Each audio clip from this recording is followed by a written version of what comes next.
तो बच्चों डायग्राम देखा आप लोग ने, बहुत कॉम्प्लिकेटेड दिखता है डायग्राम, पर जिस स्टेप्स के हिसाब से बताया वैसे अगर करोगे तो बड़ा आसान हो जाएगा बेटा। और डायग्राम में देखा आइस के अंदर कितना सारा नेमिंग है, इतने आसानी से लोग बोलते हैं आंखों में बसा लूंगा तुझे, अरे कहाँ जगह है भाई, अंदर जगह किधर है, और जिधर जगह है उधर फ्लूइड भरा है। फिर हम सुनते हैं ये काली काली आंखें, ब्लू आईज हिप्नोटाइज तेरी करती है मैनू। अब यहाँ पर भी ये जो ब्लू आईज है, ये जो काली काली आंखें है, गुलाबी आंखें हैं, राइट, ये जो बातें होती हैं ये सब आइरिस की वजह से होता है। Iris is the pigmented part of the eyes, उस बारे में हम बात करेंगे डिटेल में। फिर बढ़ चढ़कर बायोलॉजी का मर्डर होता है, जहां लोग बोलते हैं अखियों से गोली मारे, बैड, तो बंदूक क्या करे। ओके, सो इस लेक्चर में हम लोग पूरा का पूरा आई का सेक्शन। अच्छा बच्चों, तुमको भी अगर ऐसा और कोई गाना याद आता है जहां बायोलॉजी का मर्डर हुआ है तो कमेंट सेक्शन में जाकर उसको लिखिए, और ये पूरा वीडियो देखिए। ये वीडियो थोड़ा लंबा जाएगा, मैं बहुत स्लो और सिस्टमैटिक डिस्कशन करने वाला हूं आईज से रिलेटेड। अगर इस बीच में कुछ प्लस माइनस हो जाए तो आंखों की गुस्ताखियां माफ हो। Okay, so let's begin with the concept of human आई। अब ह्यूमन आई में सबसे पहले डेफिनेशन याद रखना है that eyes are paired sensory organs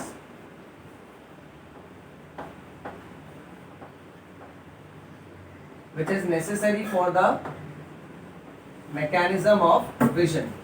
vision के लिए पेयर्ड सेंसरी ऑर्गन्स है आईज। पेयर्ड क्यों बोला, क्योंकि दो है बेटा। Next, there are 6 sets of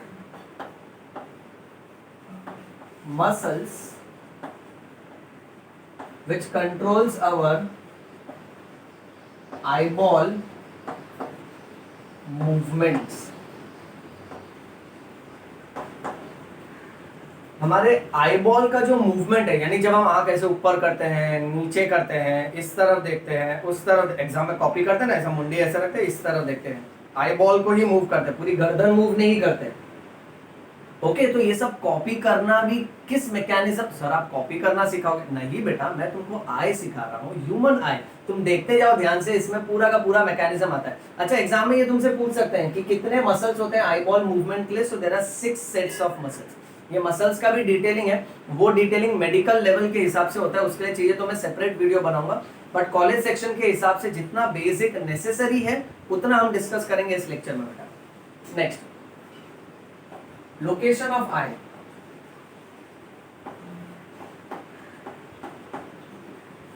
Our eyes are present in socket of a skull bone which are called as orbits. Okay, so ये बात कैसी हो गई कि हमारा जो स्कल बोन है, समझो ये हमारे दोस्त का स्कल बोन है।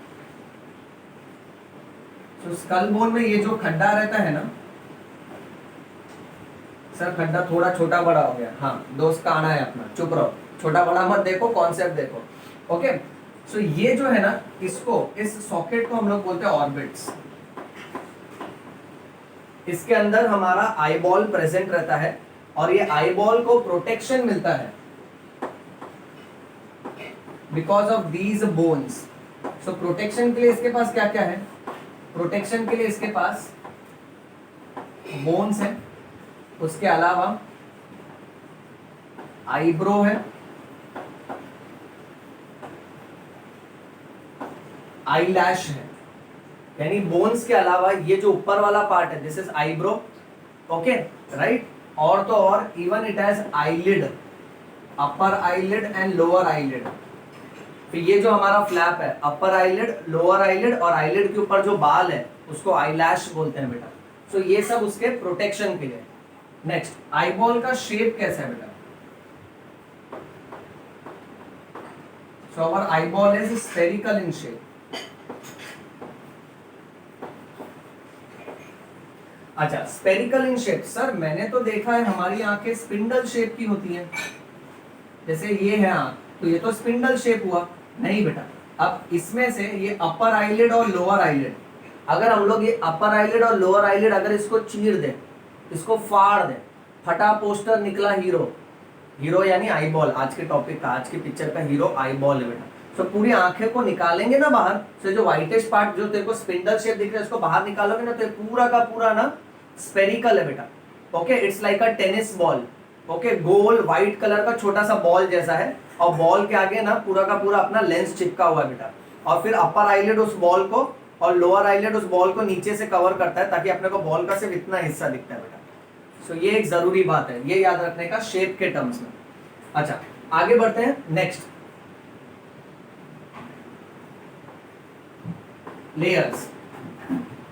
समझो फॉर एग्जांपल हमने हमारे दोस्त का है ना एक आई बॉल निकाल लिया बाहर, दोस्त का निकालने का, और निकालने से पहले परमिशन लेने का। क्यों? Because bio people are mannered people, तमीज वाले होते हैं, कमीज वाले होते हैं। ओके, सो हमने हमारे दोस्त का आई बॉल निकाला, बाद में वापस दे देगा, उसको बोला नीट का पढ़ाई करना है, मुझे मेडिकल एंट्रेंस एग्जाम की तैयारी करनी है, तो जरूरी है मुझे पढ़ने के लिए दे दे थोड़ी देर के लिए उधारी पे। सो ये उसका आई बॉल। अब ये आई बॉल ये इस तरफ देख रहा है, ठीक है, तो ये उसका आई बॉल रखा है, गोल है, गोल गोल गोल गोल गोल गोल गोल गोल। अब ना हमने एक चाकू निकाला और इसको खड़ा खड़ा कट किया। सर आंख काट रहे हो आप? हाँ मैं काट रहा हूँ। काटने के बाद ये नारियल की तरह दो टुकड़ों में टूट जाएगा, खुल जाएगा दो टुकड़ों। अब आगे वाला टुकड़ा हटा दे, अब पीछे वाला जो टुकड़ा है ना वही हमने अभी अभी डायग्राम में देखा है। उस डायग्राम में हमने क्या देखा था कि टुकड़े के हिसाब से हमारे आंखों के टोटल 3 लेयर्स होते हैं बेटा, राइट? ओके, जिसको हम बोलते हैं आउटर लेयर, जिसका नाम है स्क्लेरा। फिर बीच वाला जो लेयर है उसको बोलते हैं कोरोइड, और एकदम अंदर वाला जो लेयर है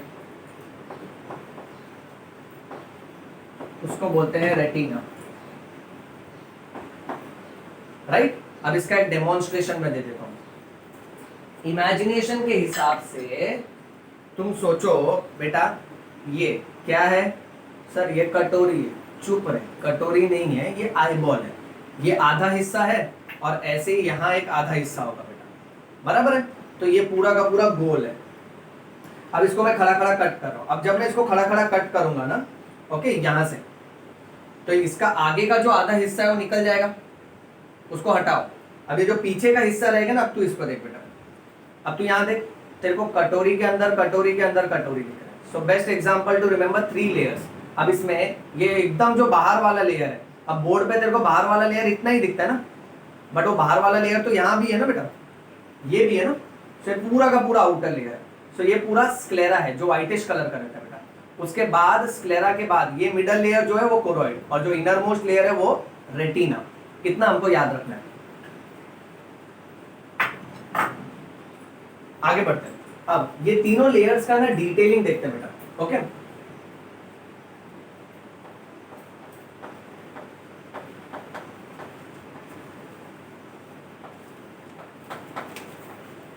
आउटर लेयर का नाम क्या है? उसका नाम है स्क्लेरा, ओके?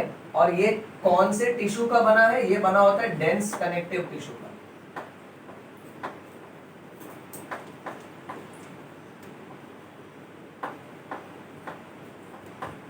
जिसमें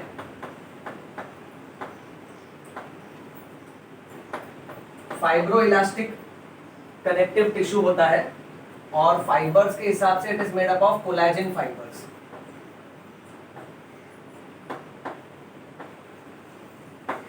ओके, नेक्स्ट, स्क्लेरा के भी आगे एक ट्रांसपेरेंट कवरिंग होता है बेटा। Sclera is covered by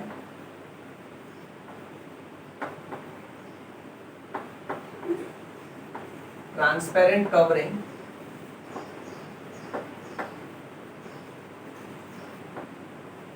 called as cornea।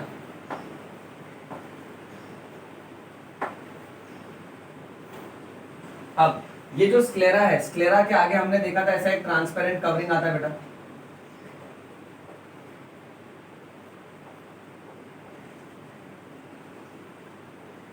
और इस ट्रांसपेरेंट कवरिंग को हम लोग कॉर्निया बोलते हैं। ओके, अच्छा, अब कॉर्निया की एक बात ये याद रखो कि कॉर्निया जो है ना वो एवास्क्युलर है। बहुत इंपॉर्टेंट पॉइंट है। ए वैस्कुलर का मतलब इसके पास खुद का ब्लड वेसल्स नहीं है, तो इसको कोई ब्लड सप्लाई नहीं मिलता है, कोई खास खून की नस इसके पास नहीं आती है ताकि इसको नरिशमेंट मिले। सर तो फिर इस हिस्से को नरिशमेंट कैसे मिलता रहेगा, क्योंकि हर हिस्से को जिंदा रहने के लिए नरिशमेंट तो चाहिए। हाँ, सो बात ये है बेटा, कॉर्निया इज नरिश्ड बाय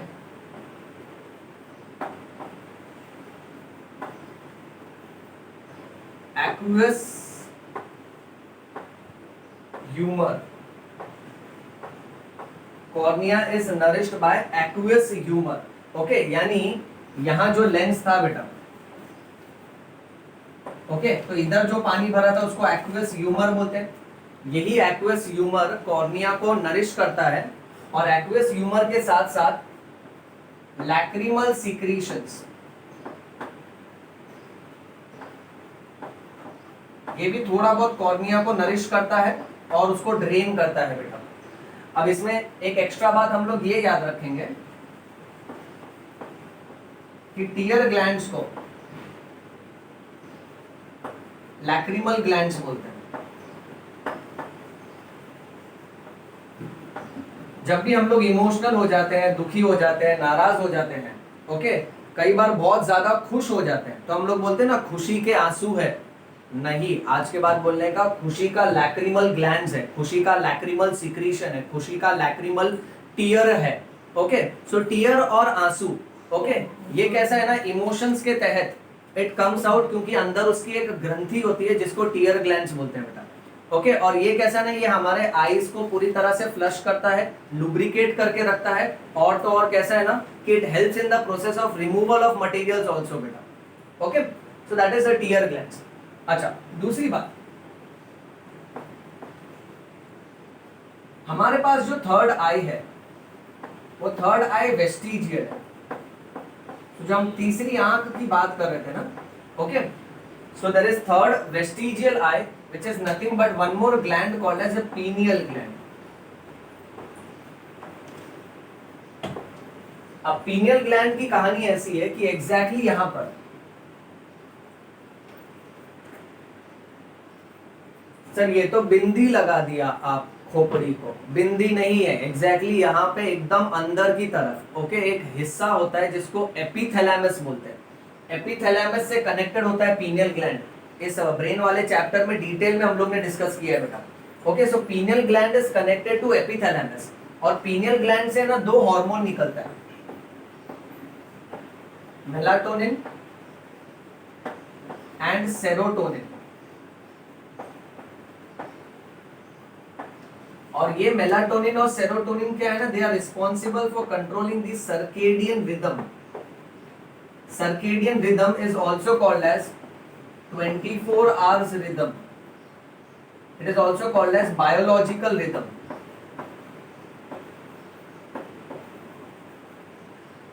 अब इस बायोलॉजिकल रिदम में होता क्या है, और ये पीनियल ग्लैंड को क्यों हम तीसरी आंख बोलते हैं। ओके, अब इसका कॉन्सेप्ट ऐसा है बच्चों कि पीनियल ग्लैंड, ओके, यहां पर प्रेजेंट रहता है, और इसमें से जो मेलाटोनिन और सेरोटोनिन जो केमिकल निकलते हैं, जो हॉर्मोन्स निकलते हैं, वो लाइट को रिसीव करते हैं, और उसके थ्रू है ना हमारे बॉडी को पता चलता है कि कब सुबह हुई है और कब रात है, यानी कब हमको जागना है और कब हमको सोना है। तो ये सब का सब ना पीनियल ग्लैंड कंट्रोल करता है, और पीनियल ग्लैंड का कैसा ना कंट्रोल और इसका फंक्शन बहुत कम रह गया है, इसलिए इसको वेस्टिजियल मानते हैं बेटा। ओके, वेस्टिजियल वो ऑर्गन्स होते हैं जिसके फंक्शन नहीं है, जैसे हमारा अपेंडिक्स, ओके, अपने आप में वेस्टिजियल ऑर्गन है। अच्छा, अब मेन बात ये है कि पीनियल का सिर्फ यही फंक्शन है, और क्योंकि वो लाइट रिसीव कर रहा है, जैसे हमारी आंखें भी लाइट रिसीव करती हैं, इसीलिए इसको थर्ड आई बोला है। यानी ये भी एक किस्म का आंख है, क्योंकि ये भी लाइट को रिस्पॉन्ड करता है, it is photo responsive, it is responsive to light. तो ये एक याद रखना है, इसमें ये याद रखना है, it is responsible for controlling your sleep wake cycle, कब सोना है कब जागना है हमको। ओके, और जब हम जाग रहे हैं तो बॉडी में बायोलॉजिकल रिदम, 24 आवर्स रिदम, यानी कौन सा केमिकल कब बढ़ेगा, कौन सा हार्मोन्स कब बढ़ेगा, एंजाइम्स कब बढ़ेंगे, टेम्परेचर, ब्लड प्रेशर कब बढ़ेगा, पैरामीटर्स कब कम होएगा, पूरे दिनचर्या में जैसे जैसे दिन ढलते जाता है वैसे वैसे हमारे बॉडी के पैरामीटर्स फ्लक्चुएट होते हैं, और उस पूरे दिन के रिदम को, उस पूरे दिन के उतार चढ़ाव को हम बोलते हैं circadian rhythm, which is also called as biological rhythm, which is also called as 24 hours rhythm, and specifically it is responsible for controlling the sleep wake mechanism. Okay, next फिर हमारे पास एक और वेस्टिजियल पार्ट है जिसका नाम है प्लाइका semilunaris.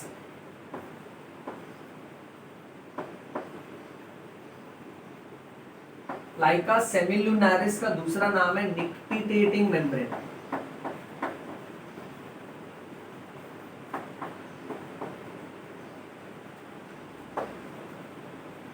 अब ये निक्टिटेटिंग मेम्ब्रेन और प्लाइका सेमिलुनारिस, इसका कॉन्सेप्ट कैसा है समझो। फॉर एग्जांपल बेटा,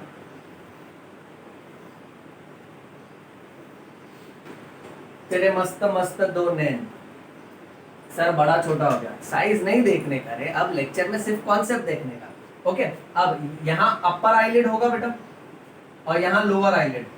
अब इसके अलावा ना यहाँ पर नाक के पास ना पिंकिश पार्ट होता है बेटा, इस तरफ, इसको बोलते हैं प्लाइका सेमिलुनारिस, और इसी का दूसरा नाम है निक्टिटेटिंग मेम्ब्रेन, शॉर्ट में लिखा। अब ये कैसा ना, ये हमारे एंसिस्टर्स में काम का था, प्लाइका सेमिलुनारिस और निक्टिटेटिंग मेम्ब्रेन, ये भी अपने आप में वेस्टिजियल है, हमारे इसमें ये किसी काम का नहीं है। अब हमारे एंसिस्टर्स कौन थे, ऑर्डर में चलो, परम, हम लोग कौन है, मैमल्स। हमारे एंसिस्टर्स कौन है, पाइसेस यानी fish, amphibians, reptiles, Aves, Aves यानी बर्ड्स।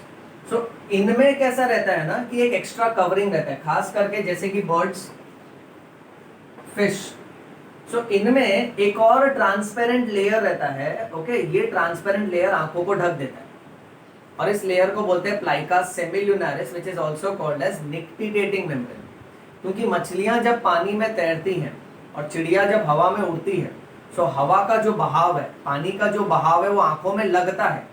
सो आंखों की रक्षा करने के लिए एक एक्स्ट्रा कवरिंग होता है इनके पास, और ये कवरिंग ट्रांसपेरेंट इसीलिए होता है ताकि protection is done at the without compromising vision. That means protection is done even if the vision is not compromise, तो इनको साफ नजर भी आवे और इनकी आंखों की रक्षा भी हो जाए। सर तो ये हमको क्यों नहीं दिया? अरे ठीक है ना, इतना क्या रोने का, उसके बदले हमारा नर्वस सिस्टम कितना डेवलप हो गया। गॉड ने हमको दिमाग दिया ना, जिधर धूल मिट्टी है, हवा का तेज बहाव आ रहा है, हाथ लगा, उधर जाने का ही नहीं। पहली बात, काइकले गया तुम फालतूगिरी करने को, राइट? Okay fine. सो ये है प्लाइका सेमिलुनारिस, जिसका दूसरा नाम है nictitating membrane. Alright, so this is the outer layer of the eyeball. अब इतने का स्क्रीनशॉट ले लो बेटा, फिर हम आगे बढ़ते हैं।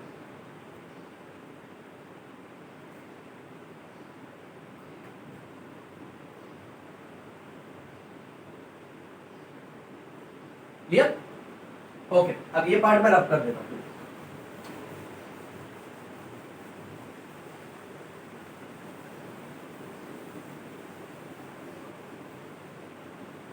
इस डायग्राम वाले पार्ट को रखते हैं, ये अपने को काम आएगा।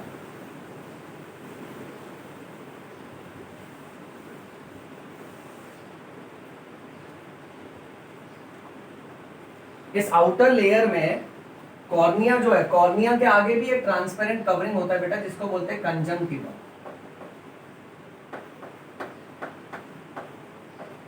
और इस कंजंक्टिवा पे जब सूजन आ जाता है, जब इन्फ्लेमेशन आ जाता है, सर ये इन्फ्लेमेशन क्यों आएगा? ये सूजन आएगा अलग अलग इन्फेक्शन के हिसाब से। बैक्टीरिया है, वायरस है, फंगस है, माइक्रो ऑर्गेनिजम्स है, उसके हिसाब से। और फिर उस कंडीशन को हम लोग बोलते हैं कंजंक्टिवाइटिस।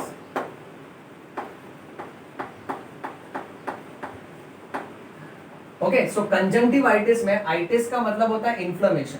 कंजंक्टिवा पे सूजन आया है, कंजंक्टिवा पे इन्फ्लेमेशन हुआ है। और ये सूजन क्यों आया है? क्योंकि किसी ना किसी माइक्रो ऑर्गेनिज्म की एंट्री हो गई है हमारी आंखों में बेटा। ओके, इसको हम लोग आसान इंग्लिश में सोर आइज बोलते हैं।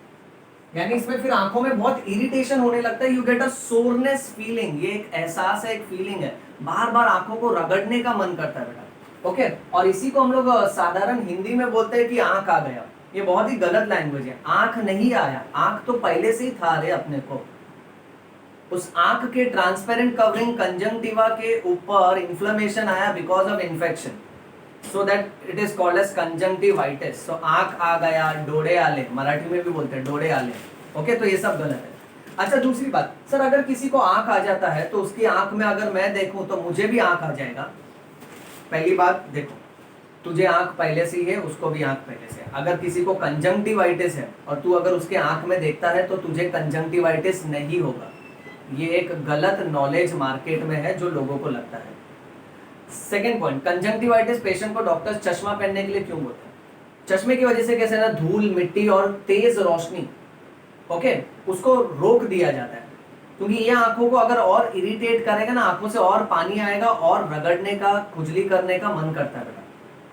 और दूसरा, चश्मा पहनने की वजह से है ना खुजली करने का पॉसिबिलिटीज भी कम हो जाता है। क्यों? क्योंकि हम लोग बहुत आलसी है। कौन चश्मा निकालेगा, फिर आंख रगड़ेगा, फिर वापस चश्मा पहनेगा।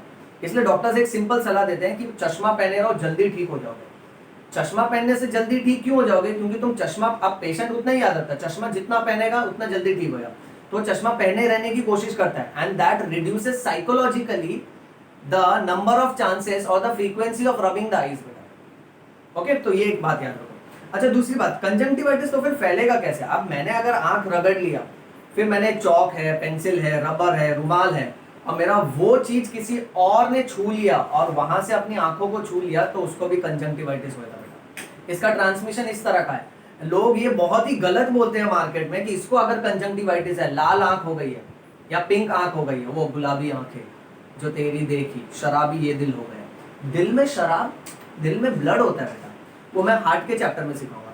अच्छा, एनीवे, अब क्योंकि इसकी आंखों का प्रॉब्लम है तो देखने से पहले, गलत बात है ना, ऐसा लॉजिक लगाएगा तो अगर किसी को सुनने का प्रॉब्लम है तो उसका बात सुन लेगा तो तेरे को भी होएगा क्या? तो ये सब गलत है बेटा। ओके, तो ये याद नहीं रखने का। ओके, एनीवे, ये नॉलेज याद रखो, this is called as conjunctivitis. चलो मूविंग ऑन। तो ये हो गया स्क्लेरा। अब बात करते हैं middle layer, that is choroid की।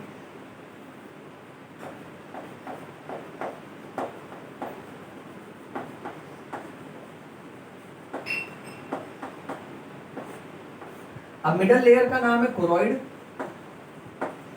कोरोइड का दूसरा नाम है यूविया, ये याद रखो। ओके, अच्छा, दूसरी बात ये है कि कोरोइड जो है ना वो ब्लूइश कलर का दिखता है।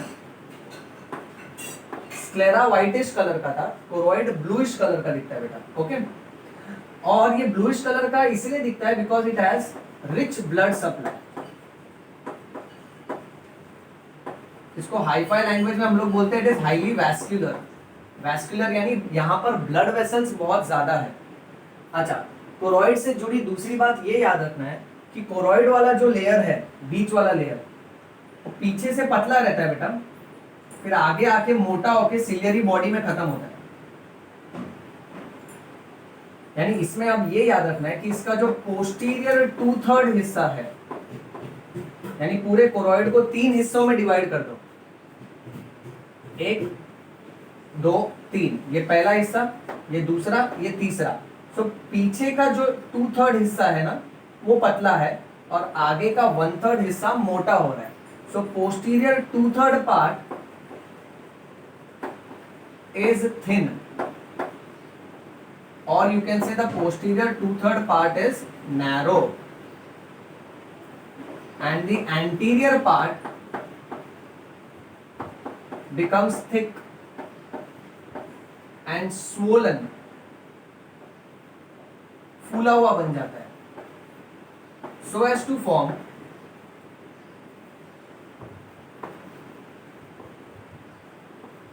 ciliary body, so as to form ciliary body। अच्छा, अब बात ध्यान दो, ठीक है। तो ये कोरोइड पीछे से पतला है, आगे आके मोटा हो गया, फिर ये कोरोइड पीछे से पतला है, आगे आके मोटा हो गया, तो ये सिलियरी बॉडी है, ये वाला और ये वाला। सिलियरी बॉडी से है ना लिगामेंट्स निकलते हैं और ये लिगामेंट्स लेंस को पकड़ के रखते हैं, और इसी सिलियरी बॉडी से आगे की तरफ कलर्ड वाला पार्ट निकलता है जिसको आइरिस बोलते हैं।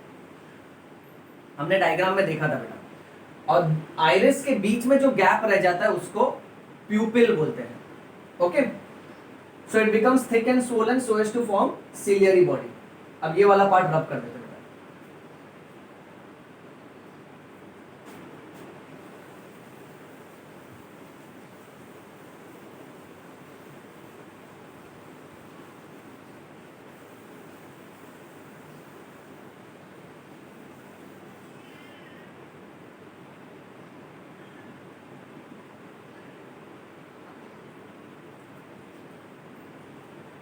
सिलियरी बॉडी से फिर क्या निकल रहा है बेटा? सिलियरी बॉडी से दो चीजें निकलती हैं। सो फ्रॉम सिलियरी बॉडी दो चीजें बाहर निकलेंगी। ओके, नंबर 1, अब इसी को मैं थोड़ा जूम करके ड्रॉ करता हूं। तो समझो ये वाली लेयर कोरोइड है, ये भी कोरोइड है, ये लेयर पीछे से तो पतली है और इसका आगे का 1/3 हिस्सा मोटा हो जाता है, तो ये सिलियरी बॉडी। ये लेयर पीछे से पतली है बेटा, ओके, और आगे का 1/3 हिस्सा ये सिलियरी बॉडी हो जाएगा। अब सिलियरी बॉडी से आगे की तरफ ये आइरिस निकलता है और यहाँ लिगामेंट्स निकलते हैं,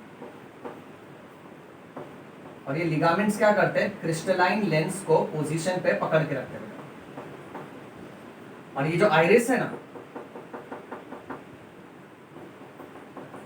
ओके, ये आइरिस कलरफुल पार्ट होता है, इसके वजह से हमारे आंखों का रंग नजर आता है। अब जब तू मेरे आंख में देख रहा है, ओके, बोल रहा है कि सर आपकी आंखें काली हैं, तो वो मेरे लेंस का कलर नहीं है। लेंस हमेशा ट्रांसपेरेंट रहता है, कलरलेस रहता है, और लेंस के ऊपर ना आइरिस रहता है, और आइरिस की वजह से कलर आता है बेटा। सो ये काली काली आंखें, ब्लू आईज, हिप्नोटाइज तेरी, गुलाबी आंखें, ये जो कलर्स ये सब की बात होती है ना बेटा, ओके, ये सब आइरिस के, जो भी कलर होता है ना वो आइरिस की वजह से होता है, इतना याद रखना है। अब सिलियरी बॉडी से दो स्ट्रक्चर निकल रहा है, ओके। पहले तो निकलेगा लिगामेंट्स,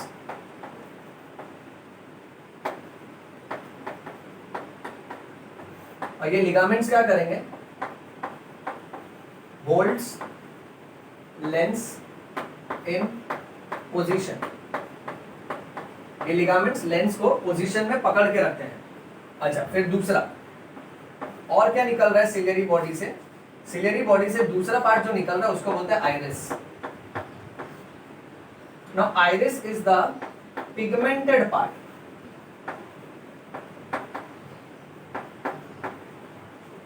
पिगमेंटेड पार्ट यानी कलर्ड पार्ट है बेटा। अच्छा, दूसरी बात, iris is made up of smooth muscles. Smooth muscles का मतलब ये हमारे कंट्रोल में नहीं है, ये खुद ब खुद काम करता है। So it is involuntary, that means it is working under its own will, खुद ब खुद काम करता है बेटा। ओके, नेक्स्ट, अब इस आइरिस की वजह से स्मॉल ओपनिंग, ओपनिंग यानी aperture, small aperture is present at the center of the lens.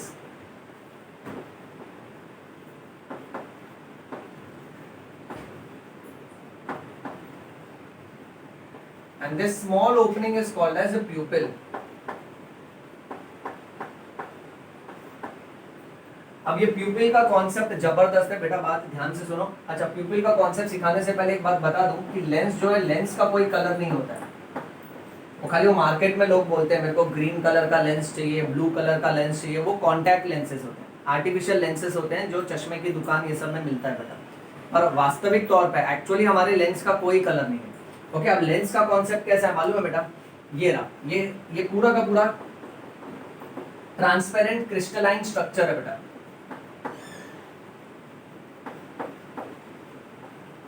Transparent crystalline structure. अब मैंने तुमको बताया ना, ये पूरा डायग्राम इस तरीके का है, यानी हमने दोस्त का आंख निकाला जो इस तरफ को देख रहा है, ये पूरा आईबॉल है, खड़ा खड़ा कट किया था इसको। अब लेंस कैसा ना, उसमें गोल है बेटा, उसको खड़ा खड़ा कट करेगा तो लेंस का भी 2 टुकड़ा रहता है, पर सोचो पूरा का पूरा गोल ऐसा है।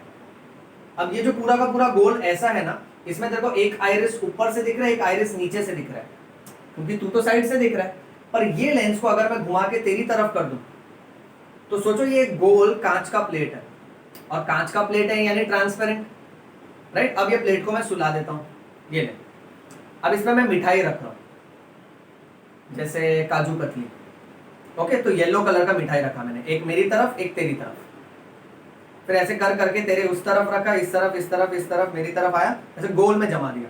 अब ये प्लेट को जब मैं ऊपर से देखूंगा तो मेरे को लगेगा अरे ये प्लेट येलो कलर का है। क्यों? क्योंकि येलो कलर का मिठाई मैंने कंटिन्यूअसली चिपका चिपका के आजू बाजू में रख दिया। बट प्लेट का कलर येलो नहीं है, ये तो येलो कलर का मिठाई इसके ऊपर है ना। उसी तरह से लेंस वो प्लेट की तरह है, लेंस क्रिस्टलाइन रहता है, पर आइरिस उसके ऊपर का मसल्स है। अच्छा, और बीचों बीच में कोई मिठाई नहीं रखा, तो बीचों बीच में जो होल बनेगा ना उसको प्यूपिल बोलते हैं। अब ये पूरा प्लेट उठा के मैं ड्रॉ करता हूं, ठीक है, ये लेंस है। अब देखा ध्यान से,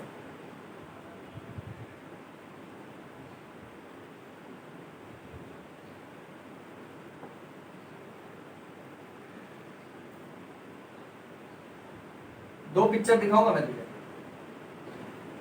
ये पूरा का पूरा लेंस बेटा। अब लेंस के ऊपर आइरिस है, ये आइरिस बेटा। अब ये आइरिस देख, मैंने येलो कलर का दिखाया, काजू कतली। ओके, येलो वाला मिठाई, खाने का नहीं, खाने का नाम लेता है तुरंत ध्यान भटकता है। ओके, देखते हैं यहाँ पे,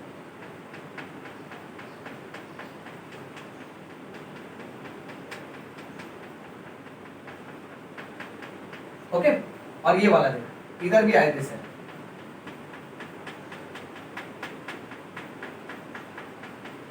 अब तुझे ना एक बात मेरे को बतानी है, सेंटर वाला हिस्सा जहां पर आइरिस नहीं पहुंच पाता है उसको हम लोग बोलते हैं प्यूपिल।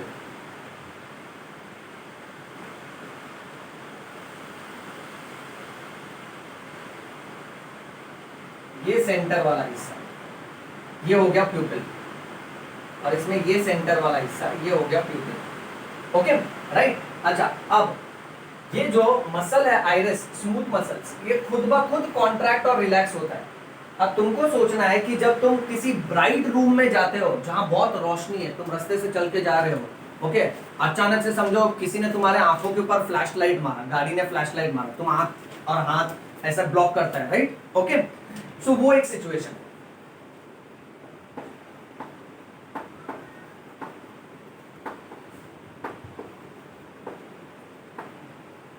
और समझो अगर तुम अंधेरे एरिया में गया जहां लाइट थोड़ा डिम है, ओके, राइट। सो डिम सिचुएशन और डार्क लाइट में गया। अब जब तुम डिम लाइट में या डार्क लाइट में जाता है ना, तब क्या होता है, प्यूपिल का डायलेटेशन होता है। यानी देखो ना, प्यूपिल का साइज बढ़ गया ना, अंदर से देखना बेटा, राइट। और जब तुम ब्राइट लाइट में जाते हो तो प्यूपिल का साइज छोटा हो गया, सो प्यूपिलरी कंस्ट्रिक्शन होता है। अच्छा, अब बात ध्यान से सुन, ओके, ये हमारा ना नेचुरल मैकेनिज्म है। ओके, अब डॉक्टर्स भी यही करते हैं, जब एक पेशेंट बेहोश हो जाता है ना, सो इमरजेंसी सीन पे आके डॉक्टर जब उसकी आंखें खोलते हैं और उसकी आंखों पे लाइट फ्लैश करते हैं, पहले ये आंख पे फ्लैश किया, फिर ये आंख पे फ्लैश करेंगे। सो जैसे ही वो लाइट फ्लैश करते हैं ना, वो लाइट जैसे ही ये आंख पे आएगा, ओके, सो ये आंख पे समझो लाइट इस तरफ है, पीछे की तरफ जा रहा है, सो ये आंख का प्यूपिल का एक साइज रहेगा, ओके, राइट। अब जैसे ही उसके ऊपर लाइट फ्लैश किया जाता है ना, तो प्यूपिल क्या होगा, पूरा का पूरा जो सर्कल है ना छोटा हो जाता है, क्योंकि लाइट आया ना बेटा, इतना ज्यादा लाइट आता है तो प्यूपिल क्या बोलता है, भाई इतना ज्यादा लाइट अंदर नहीं चाहिए, चलो दरवाजा छोटा कर दो, इसलिए प्यूपिल का कंस्ट्रिक्शन होता है बेटा। फिर वो लाइट है ना, समझो डॉक्टर नाक की तरफ किया, ओके, तो ये प्यूपिल वापस से नॉर्मल साइज का हो जाएगा, और ये वाला प्यूपिल का जो नॉर्मल साइज है, जैसे इस पे लाइट आएगा तो ये कंस्ट्रिक्ट होगा, और फिर जैसी लाइट यहाँ से हटा देगा ना डॉक्टर, मतलब ओके, तो ये प्यूपिल वापस से नॉर्मल साइज का हो जाएगा। हम डॉक्टर्स ये फास्ट करते हैं, ओके। सो जैसे मैंने लाइट तेरे ये आंख पे मारा, तो तेरा ये जो प्यूपिल का साइज है, जैसी लाइट मारा इस पे, तो ये कंस्ट्रिक्ट होगा, ओके। और ये वाला डॉक्टर है ना, इस आंख को भी देखते रहता है, ये प्यूपिल का साइज नॉर्मल है, फिर जैसे यहाँ से लाइट हटाया, ये वापस से नॉर्मल साइज पे आ जाएगा, इस पे मारा, ये कंस्ट्रिक्ट होगा, फिर नॉर्मल साइज पे आ जाएगा।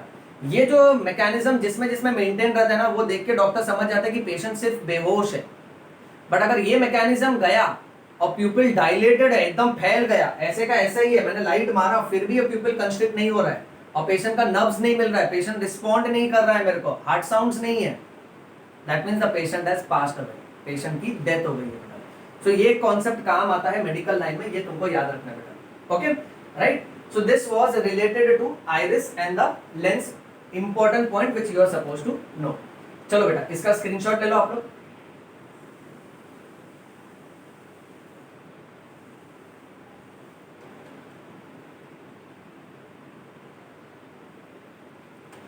डन। अब हम लोग करते हैं inner most layer that is retina.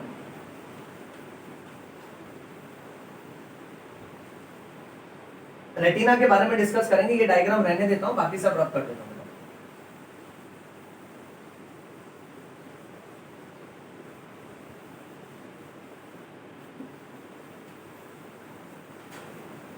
इससे ना ये चीज सीखना चाहिए तुमको,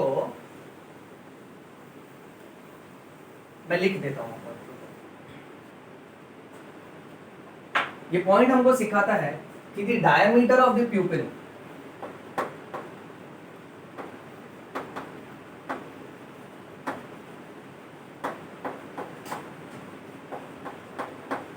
is regulated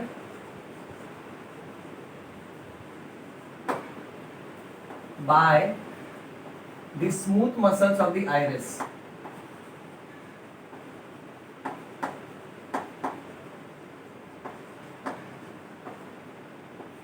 ओके ये तुमको याद रखना चाहिए बेटा। यानी इसमें कैसा है ना कि ये पूरा लेंस है, ओके, और ये प्यूपिल है। अब आइरिस क्या है, एक एक मसल फाइबर, एक एक धागा है जो यहां से यहां को आ रहा है बेटा, ऐसा। अब तू सोच रहा है ये धागा, ये मसल जब कॉन्ट्रैक्ट करेगा, ओके, तो सोचो ये पूरा का पूरा लेंस और बीच में ये प्यूपिल, और ये धागे सारे कॉन्ट्रैक्ट कर रहे हैं, तो प्यूपिल का जो साइज है वो बढ़ेगा ना।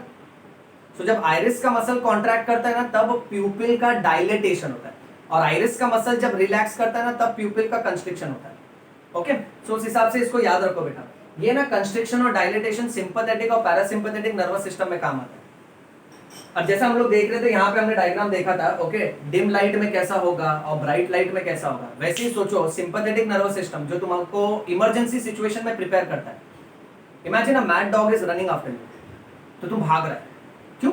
Because the dog is running after you, and it's not just dog, it's a mad dog, पागल कुत्ता तुम्हारे पीछे भाग रहा है। तब तुम्हारे प्यूपिल का क्या होगा? तुम्हारे प्यूपिल का डायलेटेशन होगा। क्यों? क्योंकि प्यूपिल लाइट का भूखा है, हम सतर्क हो गया है, हमारा प्यूपिल फट गया है, एकदम लाइट मांग रहा है, दो दो दो रोशनी दो ताकि मेरी नजर एकदम शार्प हो और मुझे गड्ढा किधर से कूद के जाना है, किस गली से निकलना है, फटाफट मैं डिसीजन ले सकूं। और वही अगर समझो हम घर पे बैठे हैं, रिलैक्स कर रहे हैं एकदम आराम से, तब पैरासिम्पैथेटिक नर्वस सिस्टम काम करता है। ओके, पैरासिम्पैथेटिक नर्वस सिस्टम दिमाग का वो हिस्सा है जो पूरे सिस्टम को ना रिलैक्स करवा देता है। तब हमारा प्यूपिल ऐसे एकदम फट के सतर्क नहीं बैठा रहेगा हम करते, तो हम एकदम आराम से बैठा रहता है। एट दैट टाइम प्यूपिल का साइज छोटा रहता है। ओके, सो इस हिसाब से मैकेनिज्म काम करता है। इसका और भी काफी ज्यादा डिटेलिंग है, धीरे धीरे हम लोग डिस्कस करेंगे, मजा आ जाएगा बेटा। ओके राइट, सो ये पॉइंट था विद रिस्पेक्ट टू आइरिस। अच्छा, नेक्स्ट लेंस के बारे में एक बात याद रखना कि लेंस कैसा रहता है, colour which colour, transparent, lens का कोई कलर नहीं रहता बेटा। ओके, अब लेंस के मामले में ये याद रखो कि यही लेंस जब डीजेनरेट हो जाता है, सड़ जाता है। ओके, अब ये सड़ेगा उम्र के हिसाब से, ये सड़ेगा अलग अलग बीमारी के हिसाब से, खास करके डायबिटीज वाले पेशेंट में कॉमन है, और हाई ब्लड प्रेशर में। ओके, सो ये लेंस जब सड़ जाता है ना डायबिटीज और हाई ब्लड प्रेशर वाले पेशेंट में, तो उस बीमारी को हम लोग कैटरैक्ट बोलते हैं। अब कैटरैक्ट को ही हम लोग हिंदी में बोलते हैं मोती बिंदु।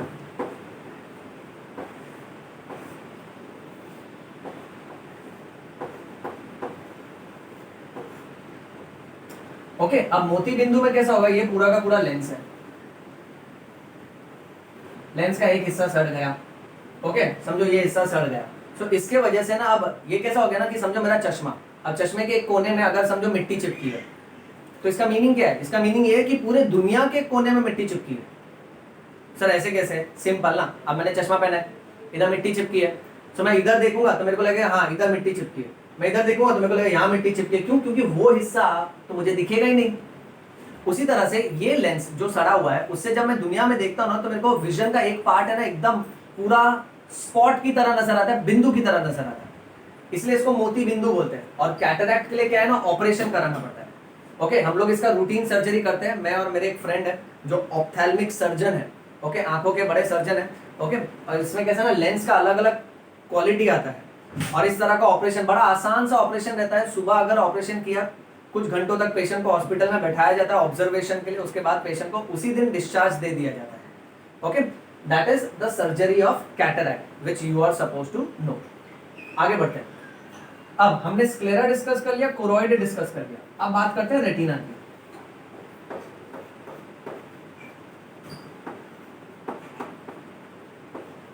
Inner layer of the human eyeball is called as retina. और ये रेटिना के है ना दो हिस्से हैं। इसका जो बाहर वाला हिस्सा है ना, the outer part is non sensory and it is pigmented. उसमें कलर्स होते हैं बेटा, जहां भी पिगमेंट वर्ड आया ना यानी कलर्स। और इसका जो इनर पार्ट है ना, इनर पार्ट इज सेंसरी। अब सेंसरी यानी सेंस करना यानी लाइट का आभास करना। सो रेटिना का जो अंदरूनी हिस्सा है ना वो सेंसरी है, और जो बाहर का हिस्सा है ना वो नॉन सेंसरी है। और बाहर का हिस्सा पिगमेंटेड है क्योंकि वो कलर्ड वाला पार्ट है।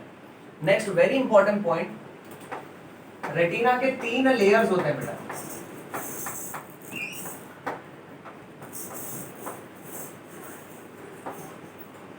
ओके, अब इसमें जो पहला लेयर है ना that is photo receptive layer, और you can call it as photoreceptor layer. Second layer is called as bipolar layer, क्योंकि इसमें bipolar cells होते हैं बेटा। And third is called as ganglion layer, क्योंकि इसमें ganglions होते हैं बेटा। अब photo receptor, photo means light, receptor यानी रिसीव करना। सो ये वाला लेयर है ना लाइट को रिसीव करने के लिए स्पेशलिस्ट है बेटा। ओके, नेक्स्ट लेयर को बाइपोलर बोलते हैं। बाइपोलर इसलिए बोलते हैं क्योंकि यहाँ जितने भी न्यूरॉन्स हैं, अब हमने देखा है ब्रेन के सेल को, नर्वस सिस्टम के बेसिक सेल को न्यूरॉन्स बोलते हैं। अब न्यूरॉन्स का ये वाला डायग्राम तो हमने देखा है। तो ये साइटोन है, और ये उसका डेंड्रॉन है, और ये एक्सॉन है, और यहाँ उसका न्यूक्लियस। अब ये न्यूरॉन मल्टीपोलर है, क्यों? क्योंकि देखो इसमें से मल्टीपल पोल से एग्जिट हो रहा है बेटा। यहाँ एक एग्जिट पॉइंट है, यहाँ एक एग्जिट पॉइंट है, यहाँ से डेंड्राइट निकल रहा है, यहाँ से डेंड्राइट निकल रहा है। अब बाइपोलर न्यूरॉन कैसा होगा, यहाँ से डेंड्राइट और यहाँ से एक्सॉन, यानी इसमें सिर्फ बाय मीन्स 2, सिर्फ 2 एग्जिट पॉइंट्स होते हैं बेटा, जिसमें से कोई ना कोई प्रोजेक्शन, कोई ना कोई थ्रेड लाइक स्ट्रक्चर निकलता है। Coming to the word ganglion, ganglion का मतलब होता है group of nerve cells. Ganglion का मतलब ग्रुप ऑफ नर्व सेल्स। अब नर्व सेल्स कैसे, न्यूरॉन्स कैसे, रस्सी की तरह। अब एक हिस्से में अगर रस्सी बहुत ज्यादा है, यानी रस्सी की गांठ बांध दी मैंने, सो गांठ की तरह जो अपीयरेंस है ना उसको गैंग्लियन बोलेंगे, जहां रस्सी का हिस्सा बहुत ज्यादा जमा हो गया कम जगह में। उसी तरह से group of nerve cells is called as ganglion. अब रेटिना के ये जो 3 लेयर्स है ना, इसमें से फर्स्ट लेयर के बारे में डिस्कस करते हैं। The first layer is called as photoreceptor cell layer. अब फोटोरिसेप्टर यानी लाइट को रिसीव करने वाला लेयर। अब इसमें ना रेटिना के पास 2 खास किस्म के सेल्स होते हैं, एक होता है रॉड्स और दूसरा होता है कोन्स। अब ना बच्चों ऐसे याद रखो, सी से कोन्स, सी से colour. So cones are responsible for coloured vision and rods are responsible for black and white vision.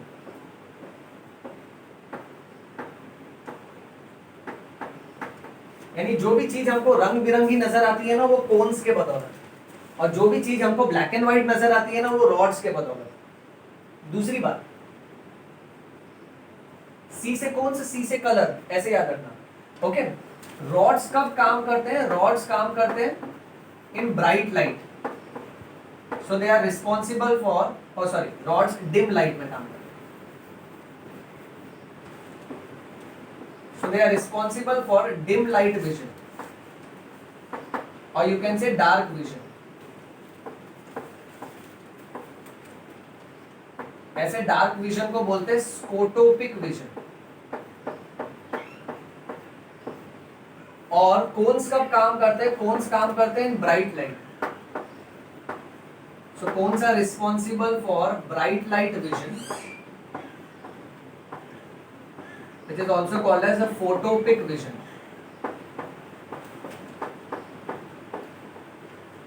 ये वर्ड याद रखना, फोटोपिक, फोटो यानी ब्राइट लाइट, ओके, रंग बिरंगा, कलरफुल, सी से कलर, सी से कोन्स, और स्कोटोपिक यानी डार्क लाइट बेटा।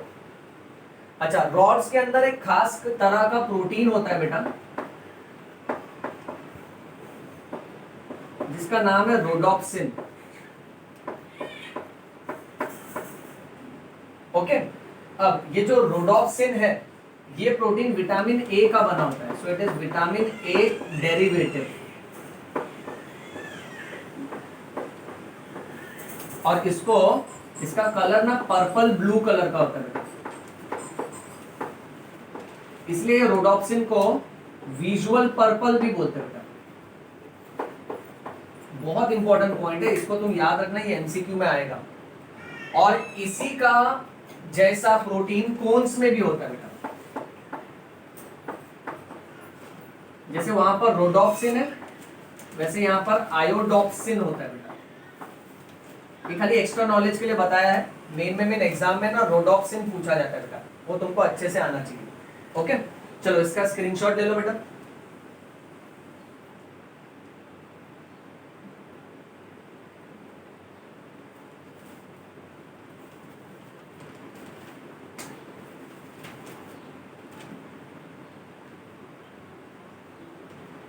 क्लियर? आगे बढ़ते हैं।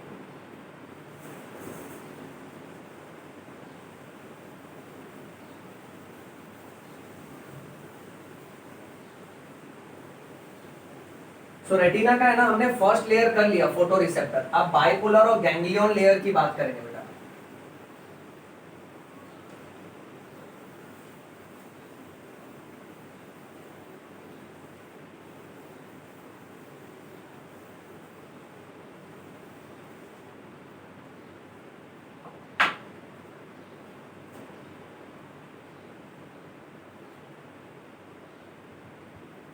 बाइपोलर लेयर जो है,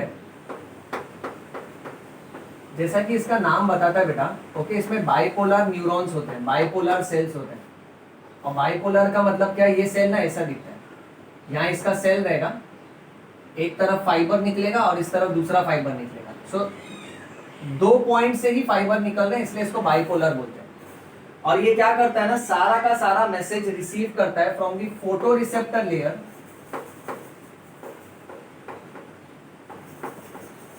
फोटो रिसेप्टर लेयर से मैसेज रिसीव करता है, विजन का मैसेज रिसीव करेगा बेटा, ओके। और ये मैसेज अल्टीमेटली किसको देगा? गैंग्लियन वाले लेयर को बेटा।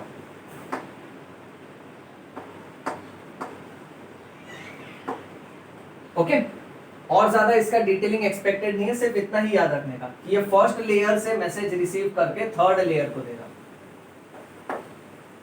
थर्ड लेयर की बात करते हैं, ganglion layer.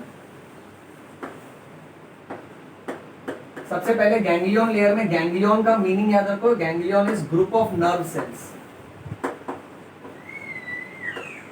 Ganglion is group of nerve cells. अब गैंग्लियन लेयर में जो फाइबर्स है,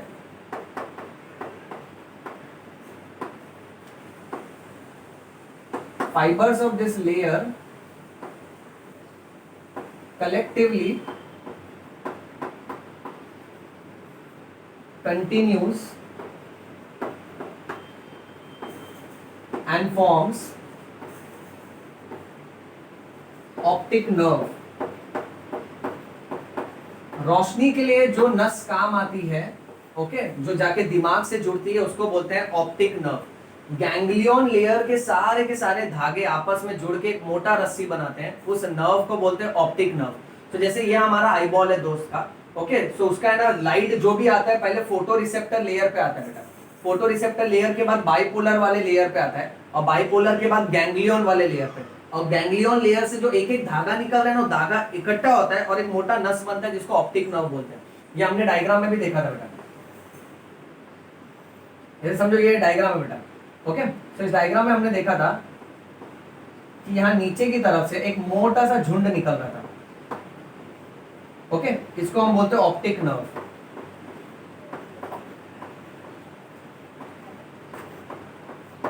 और ये ऑप्टिक नर्व का है ना एग्जिट देखो कैसा है, समझो ये आंखों का पीछे वाला हिस्सा है, द पोस्टीरियर पार्ट, और ये उसका पीछे वाला मिडल वाला पार्ट है। तो देखो ऑप्टिक नर्व एकदम बीचों बीच से नहीं निकल रहा, मिडल वाले पॉइंट से थोड़ा खिसक के निकल रहा है बेटा। ओके, सो अभी यहां हम लोग ये पॉइंट लिखेंगे, optic nerve leaves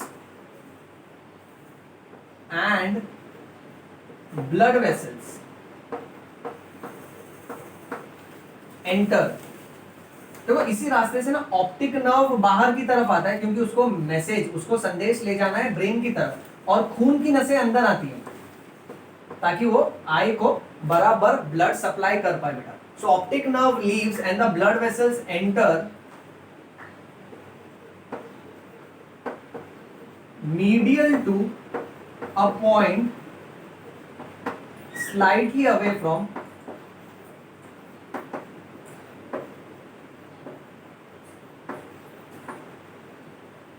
posterior pole।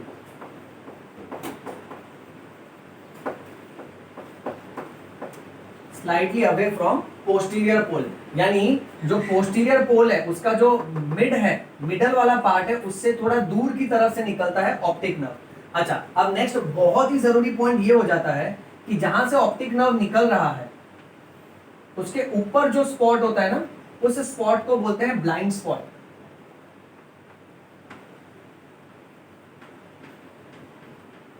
और इस ब्लाइंड स्पॉट वाले हिस्से में रॉड्स भी नहीं होते हैं, कोन्स भी नहीं होता है। और ब्लाइंड स्पॉट वाला हिस्सा किधर है, जैसे ये लेंस है, सो लेंस के एकदम स्ट्रेट नहीं है, लेंस के थोड़े डायगोनली ऑपोजिट वाले पॉइंट पे आता है। सो ये वाला पॉइंट डिस्क्राइब कर देते हैं बेटा।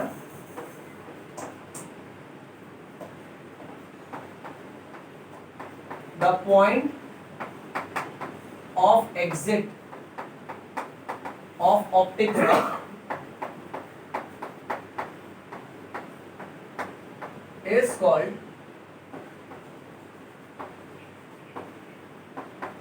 is called as a blind spot। Okay, दूसरी बात, ब्लाइंड स्पॉट का पोजीशन कहां पर है?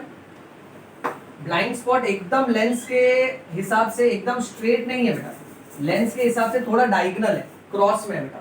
सो blind spot is placed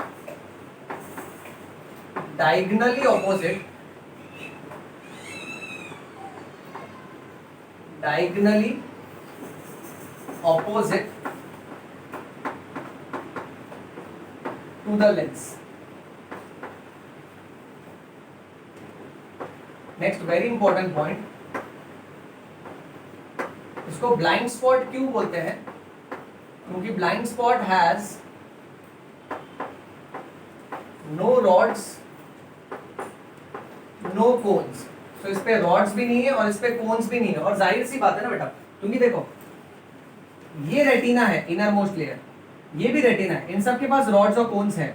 okay, पर यहां से तो अब सब कुछ निकल रहा है ना, तो ये वाले स्पॉट पे ना ही रॉड्स होता है ना ही कोन्स होता है बेटा। ओके, इसीलिए अगर लाइट इस वाले स्पॉट पे गिरा ना तो हमको कुछ नजर नहीं आएगा, और यही रीजन है कि कुदरत ने ये वाले स्पॉट को लेंस के एग्जैक्टली सामने नहीं रखा है, क्योंकि लाइट अगर सीधा ब्लाइंड स्पॉट पे गिरेगा, वहां से ऑप्टिक नर्व निकल रहा है, तो हमको कुछ नजर नहीं आएगा। इसलिए ऑप्टिक नर्व को थोड़ा है ना मिडल वाले पॉइंट से खिसका के कुदरत ने निकाला है ब्रेन की तरफ, ये याद रखना। अच्छा, दूसरी जरूरी बात ये है कि ब्लाइंड स्पॉट में कोई रॉड्स नहीं है, कोई कोन्स नहीं है, इसलिए यहां पर अगर लाइट गिरा तो कुछ नजर नहीं आएगा, दुनिया अंधेरा जैसा दिखेगा तुमको। ओके, अच्छा मूविंग ऑन। दूसरी बात ये याद रखना हमको कि ब्लाइंड स्पॉट के बाजू में ही, ओके, इसी ब्लाइंड स्पॉट के बाजू में, मैं इसको वापस से ड्रॉ करता हूं, ये है लेंस, ये निकला ऑप्टिक नर्व, और यहां पर जो स्पॉट है ना, ये है ब्लाइंड स्पॉट, जो लेंस के डायगोनली ऑपोजिट आ रहा है, पर लेंस के सीधे सीधे सामने, यानी ब्लाइंड स्पॉट के बाजू में जो एरिया है वो फैट्स से भरा पड़ा है, उस एरिया को बोलते हैं मैक्यूला ल्यूटिया, और उस एरिया में जो खड्डा है, उस खड्डे को हम बोलेंगे फोविया। अब मेरी बात ध्यान से सुनते जा, मैं बहुत जरूरी जरूरी बात तुझे बता रहा हूं बेटा, okay.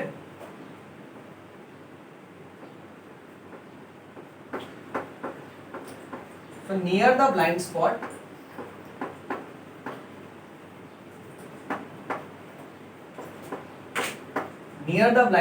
there is an area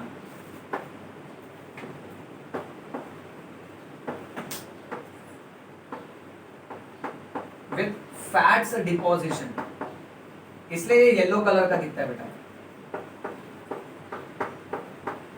fats deposition, इसके हिसाब से कलर क्या आएगा, येलो कलर का। और इस एरिया को बोलते हैं macula lutea.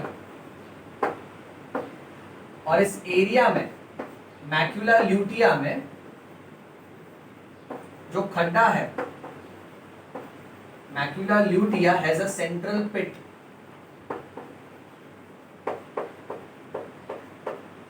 which is called as fovea। Fovea की कमाल की बात सुन, फोविया में सिर्फ it has high density of cones, ये एमसीक्यू में आता है। It has high density of cones, इसमें रॉड्स नहीं है, सिर्फ और सिर्फ कोन्स भर भर के है बेटा। It has high density of cons, इसीलिए लाइट रेज डायरेक्टली फोविया पे गिरता है। और जब लाइट रेज फोविया पे गिरता है ना, तो हमारा विजन एकदम ज्यादा शार्प और क्लियर आता है बेटा। So fovea has high density of cones, hence maximum, अब देख लैंग्वेज देख, hence maximum visual resolution, resolution बोलो या तो फिर एक्विटी बोलो या तो फिर शार्पनेस बोलो या तो क्लैरिटी बोलो। यानी यहां पर अगर लाइट गिरा ना तो बहुत साफ नजर आएगा हमको, कुछ भी धुंधला नजर नहीं आएगा, क्योंकि यहां पर कोन्स बहुत सारे हैं। Hence maximum visual resolution, acuity, sharpness और क्लैरिटी इज ऑब्जर्व्ड हियर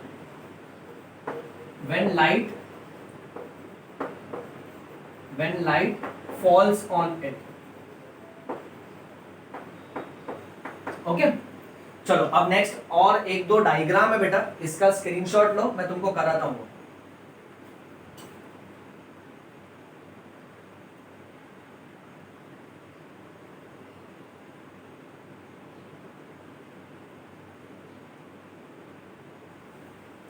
लिया, आगे बढ़।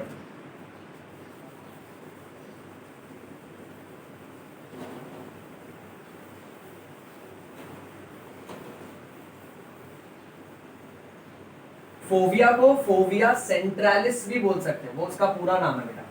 ओके, फोविया सेंट्रालिस याद रखना बेटा।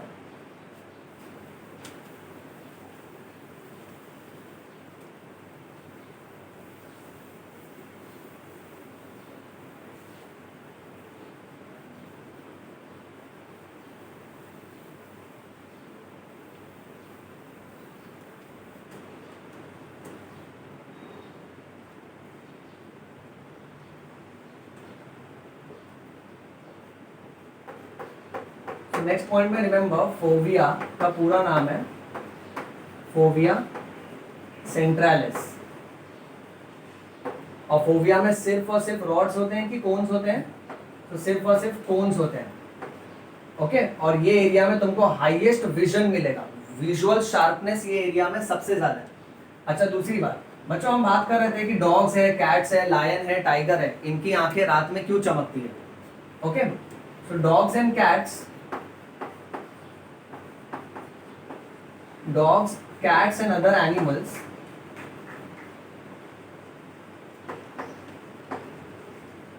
have a reflecting layer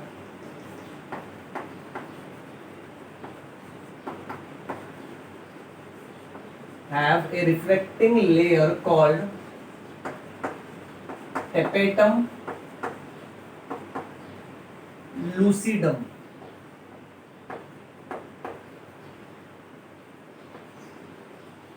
behind the retina।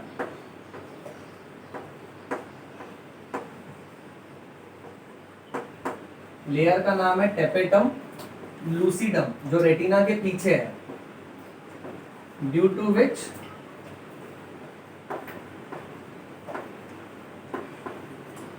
their eyes appears to glow in darkness। अंधेरे में इनकी आंखें चमकती हैं बेटा, क्योंकि इनके पास एक एक्स्ट्रा लेयर है जिसका नाम है टेपेटम लूसिडम, जो लाइट को रिफ्लेक्ट करता है, और लाइट अगर रिफ्लेक्ट होगा तो चीज चमकेगा बेटा। ओके, ये याद रखना है।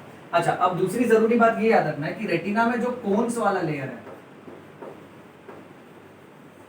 रेटिना में वी हैव स्टडीड दैट सी से कोन्स, सी से कलर। अब कोन्स में है ना 3 मेन टाइप के सेल्स हैं, जो 3 अलग अलग तरह के कलर को डिटेक्ट कर सकता है बेटा। उसमें रेड, ग्रीन और ब्लू। अब ये बात याद रखो। ओके, अब देखो विजन से रिलेटेड एक सिंपल सी बात तुमको ये याद रखना है कि लाइट के है ना 7 अलग अलग स्पेक्ट्रम होते हैं, जिसको हम फिजिक्स के हिसाब से बोलते हैं VIBGYOR. Violet, indigo, blue, green, yellow, orange, red. और कोई भी चीज अगर किसी कलर का दिखता है ना तो वो उसके वेवलेंथ की वजह से। यानी अगर ये शर्ट तेरे को रेड कलर की दिख रही है, अगर ये शर्ट तेरे को ब्लैक एंड व्हाइट दिख रही है तो तेरे को कलर ब्लाइंडनेस है। कलर ब्लाइंडनेस में सब कुछ ग्रे कलर का दिखता है, ब्लैक एंड व्हाइट जैसा, ब्लैक एंड व्हाइट टीवी जैसा।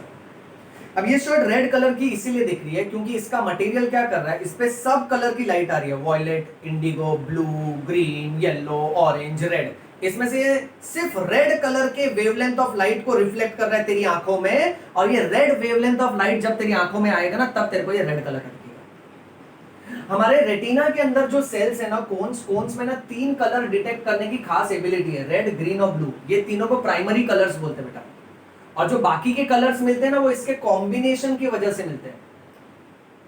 अब जैसे कोई चीज अगर ब्लू वेवलेंथ ऑफ लाइट को रिफ्लेक्ट कर रहा है ना, तो कोन्स के ना ब्लू वाले हिस्से पे जाके उसको उकसाएगा, उसको स्टिमुलेट करेगा, तब हमको नजर आता है ये ब्लू कलर का है। अब हमको जो बाकी के कलर दिखते हैं, ओके, वो इसके कॉम्बिनेशन होते हैं। जैसे रेड और ग्रीन कंबाइन हो गए तो नया कलर मिला, अपने को अलग अलग शेड्स मिला, तो उस हिसाब से हमको दुनिया रंग बिरंगी नजर आती है। मैं तुमसे बोल रहा था ना दुनिया रंग बिरंगी क्यों नजर आती है, क्योंकि दुनिया के हर सब्सटेंस से जो लाइट रिफ्लेक्ट होके आती है, ओके, वो लाइट के 3 प्राइमरी कलर्स है जो कोन्स के ये एरिया को उकसाते हैं। अब ये शर्ट तेरे आंखों के अंदर घुस के, तेरे रेटिना में घुस के, तेरे कोन्स में घुस के रेड कलर वाले फोटो रिसेप्टर सेल्स को उकसा रही है, इसलिए देखो ये रेड दिख रहा है। अब देखो कोई चीज ऑरेंज, येलो ये सब दिखता है ना, वो इसके अलग अलग कॉम्बिनेशन की वजह से। रेड और ग्रीन को उकसाया तो एक कलर मिलेगा, रेड, ग्रीन और ब्लू को उकसाया तो एक कलर मिलेगा। ओके, अब इसमें सबसे मेन बात ये है कि अलग अलग colour, different colors are seen due to various combination of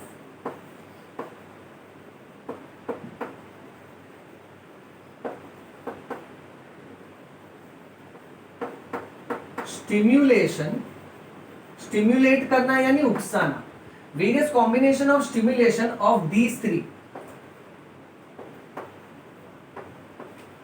in different possibilities, अलग अलग पॉसिबिलिटी में बेटा।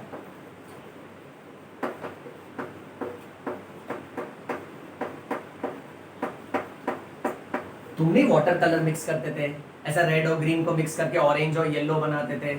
जितना रेड ज्यादा डाला तो ऑरेंज जैसा पार्ट ज्यादा दिखेगा, ग्रीन ज्यादा डाला तो येलो जैसा पार्ट, मतलब वाटर कलर जिस तरह से मिक्स करते थे ना, वैसे ही लाइट की इंटेंसिटी ये तीनों को हिट करती है। खाली रेड को हिट किया तो तेरे को चीज लाल दिखेगी, खाली ग्रीन को हिट किया तो तेरे को हरी दिखेगी। रेड और ग्रीन को हिट किया, डिपेंडिंग अपॉन किसको ज्यादा हिट किया उस हिसाब से अलग अलग शेड्स नजर आते हैं बेटा। सो ये रीजन है कि हमको दुनिया अलग अलग रंग की क्यों दिखती है। अच्छा, और इसमें सबसे कमाल की बात क्या है कि व्हाइट चीज कब दिखती है। अच्छा, white and black are not colours है, ये याद रखो। लोग बोलते हैं ना my favourite colour is black, black colour ही नहीं है। अब ये चीज देखो ब्लैक दिख रही है ना, क्यों मालूम है? इस पे जब लाइट आती है ना तो ये पूरी लाइट को रख लेता है। Violet, indigo, blue, green, yellow, orange, red, 7 colour को रख लिया इसने, एब्जॉर्ब कर लिया। इसमें कोई लाइट रिफ्लेक्ट नहीं किया तेरी आंखों में, इसलिए ये वाले हिस्से से कोई लाइट तेरी आंखों में आ नहीं रही है, इसलिए ये हिस्सा तेरे को अंधेरा जैसा दिख रहा है, ये काला दिख रहा है। यानी काला रंग नहीं होता है, black is not a colour. Okay, अच्छा, और कोई चीज अगर तेरे को व्हाइट दिख रही है, सपोज फॉर एग्जांपल ये चौक तेरे को व्हाइट दिख रही है, ये क्यों? क्योंकि ये चौक है ना वॉयलेट, इंडिगो, ये जो सब कलर के वेवलेंथ ऑफ लाइट आते हैं ना इस पे, ये सबको रिफ्लेक्ट कर देता है और सबको साथ में रिफ्लेक्ट करता है ना, तो इसका जो कॉम्बिनेशन रहता है उसको व्हाइट कलर बोलते हैं। So white colour means combination of all these wavelength and black colour means absence of light. So white colour कब दिखेगा तेरे को? White colour is seen due to simultaneous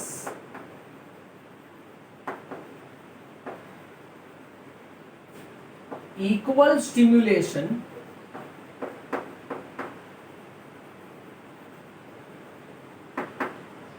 of red, green and blue cones। अगर ये तीनों अलग अलग किस्म के कोन्स को एक साथ इक्वल मात्रा में उकसाया तो वो चीज व्हाइट दिखेगी। यानी अगर ये मेरे को व्हाइट दिख रहा है तो इसमें से जो लाइट निकल रहा है ना चौक में से, ओके, ये मेरी आंखों में जा रहा है, तेरी आंखों में जा रहा है, मेरी आंखों में जा रहा है, रेटिना में जाके ये तीनों को इक्वली उकसा रहा है। सो ब्रेन इसको इंटरप्रेट कर लेता है ये व्हाइट है। नेक्स्ट,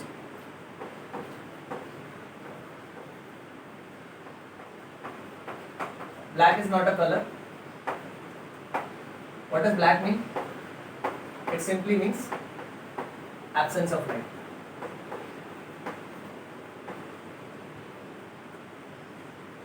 आगे बढ़ते हैं। अब आंखों में अलग अलग चेम्बर्स की बात है। अब चेम्बर्स के हिसाब से वो डायग्राम में वापस से ड्रॉ करता हूं बेटा, इस तरह ड्रॉ करता हूं। ये लेंस है, ये आगे की तरफ कॉर्निया है, ओके, और ये येलो वाला रेटिना है। अब सुन मेरी बात है, क्या क्या बोला मैंने? कॉर्निया, लेंस और रेटिना। अब कॉर्निया और लेंस के बीच में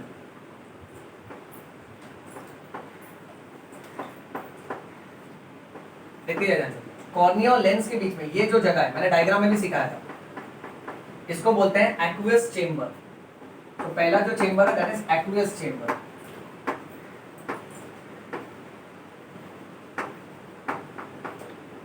तो ये चेम्बर किसके और किसके बीच में है? कॉर्निया और लेंस के बीच में। ओके, नेक्स्ट, ये चेम्बर में क्या भरा है? इसमें जो पानी भरा है ना वो एकदम ही पतला पानी है, it is very thin, watery, एकदम पानी जैसा है। और उस फ्लूइड को नाम दिया एक्वियस फ्लूइड।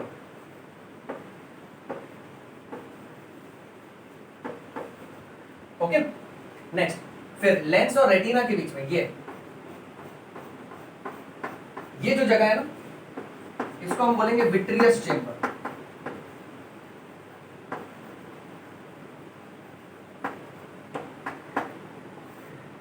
विट्रियस चेम्बर किसके किसके बीच में? It is present in between lens and retina.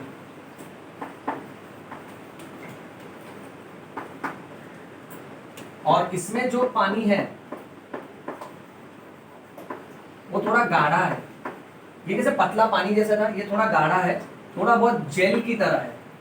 और उस जेल की तरह जो पानी है उसको हम लोग बोलेंगे विट्रियस ह्यूमर।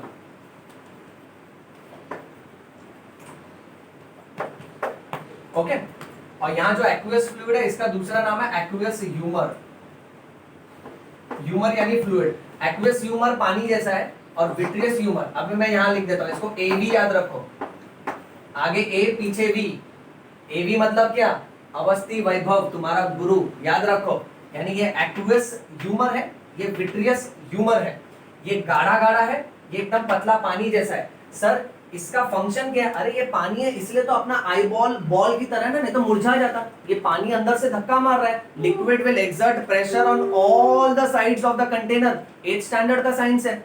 और इसके वजह से it maintains the shape of the eyeball, it lubricates the eyeball, it nourishes the eyeball, यानी ये गीलापन नमी बनाए रखता है। ओके, ये पोषण भी देता है आजू बाजू के स्ट्रक्चर्स को, और ये अंदर की तरफ से प्रेशर और शेप भी बना के रखता है। और इसके वजह से ना आंखों के अंदर प्रेशर रहता है जिसको इंट्रा ऑक्यूलर प्रेशर बोलते हैं। इंट्रा ऑक्यूलर प्रेशर, यानी ये पानी अंदर से आंखों के अंदर कितना धक्का मार रहा है। इंट्रा मतलब अंदर, ऑक्यूलर मतलब आईज, और ये इंट्रा ऑक्यूलर प्रेशर जब बढ़ जाता है उस बीमारी को ग्लूकोमा बोलते हैं। उस बीमारी को ग्लूकोमा बोलते हैं। Glaucoma is the commonest reason of blindness. It is the commonest reason of blindness, remember. Okay, पूरे इस पृथ्वी पे अंधापन का सबसे मुख्य कारण, अच्छा कोई अगर बचपन से अंधा है तो कहानी अलग है।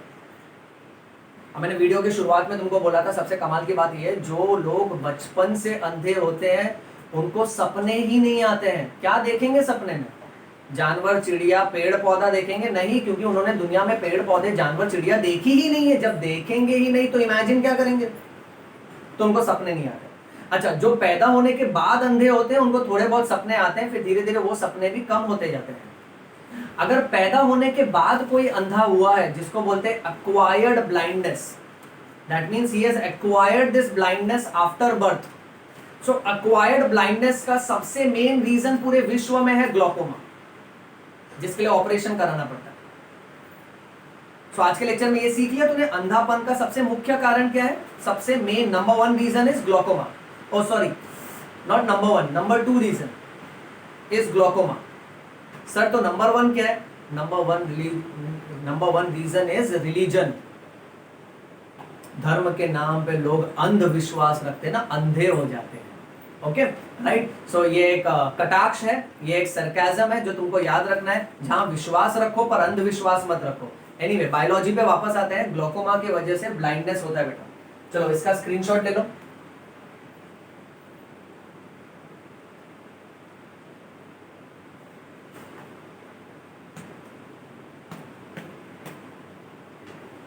लिया बेटा?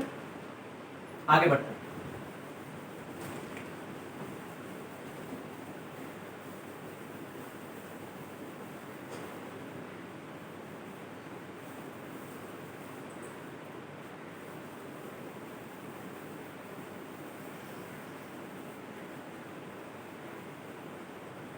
तो ग्लूकोमा बीमारी याद रखो जिसके वजह से ना आंखों के अंदर का प्रेशर बढ़ जाता है, और प्रेशर के हिसाब से अगर ऑप्टिक नर्व पे दबाव आया, ओके, तो हमको कुछ नजर नहीं आएगा।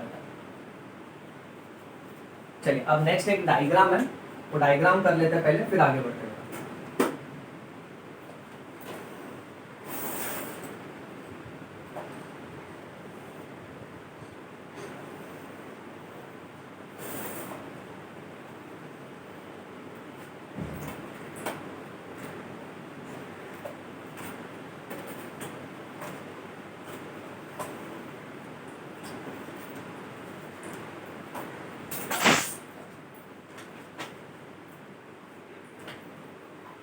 अच्छा, अब ये जो डायग्राम है ना, this is the structure of retina बेटा।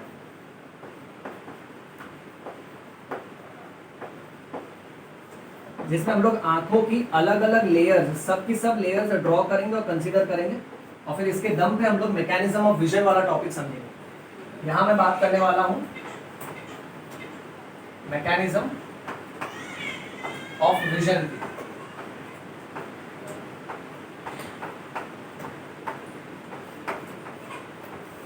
ओके अच्छा, अब हमारे आंखों में सबसे नीचे की तरफ जो ट्रांसपेरेंट लेयर है उसको क्या बोलते हैं बेटा हम लोग? The transparent layer is cornea. Cornea के बाद next whitish layer is sclera. Sclera के बाद कलरफुल लेयर जिसमें ब्लड वेसल्स होता है, एक्चुअली ये ब्लूइश कलर का होता है, हमने डिस्कस किया था बेटा। इसको हम लोग बोलेंगे कोरोइड। कोरोइड के बाद स्टार्ट होता है रेटिना। ओके, अब रेटिना में सबसे पहले पिगमेंट एपिथेलियम।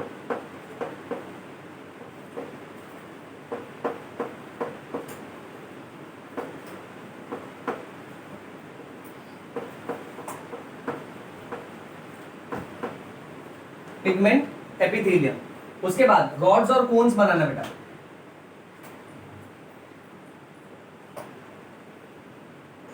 ऐसे रॉड की तरह स्ट्रक्चर और आइसक्रीम के कोन्स की तरह बनाना बेटा।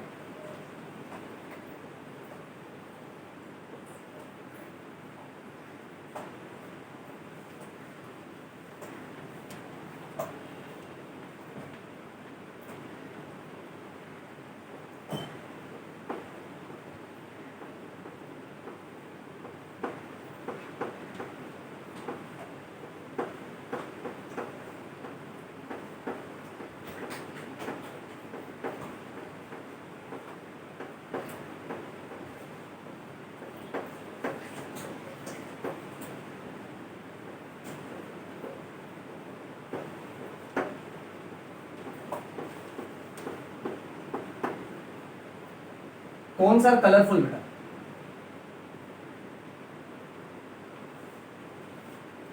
ओके। तो ये सब के सब रॉड्स और ये सब के सब कोन्स।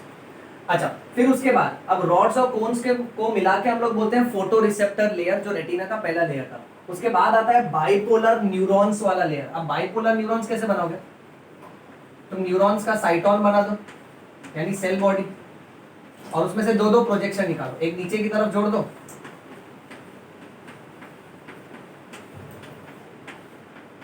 और एक ऊपर की तरफ बेटा।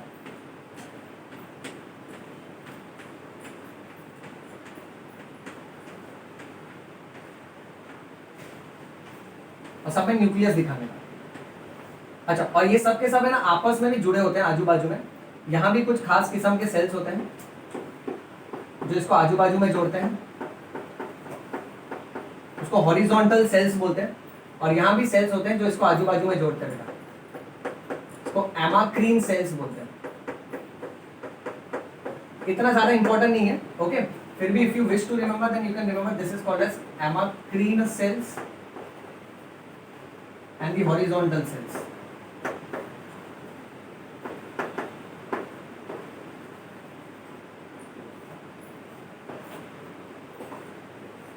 अच्छा, मेन ये है बेटा, ये बन जाता है बाइपोलर सेल लेयर। अब बाइपोलर सेल के बाद आता है गैंग्लियन वाले cells, which are again group of nerve cells. तो यहाँ पे बहुत सारे नर्व सेल्स का सेल वाला पार्ट और न्यूक्लियस बना दो, इसको कनेक्ट करो नीचे धागे के साथ, तीन तीन धागा दिखा दो ऐसे रफली, और इनमें से फाइबर्स निकालो ऊपर। फाइबर्स निकालने के बाद इसको मोड़ो और सारे फाइबर्स का झुंड दिखाओ।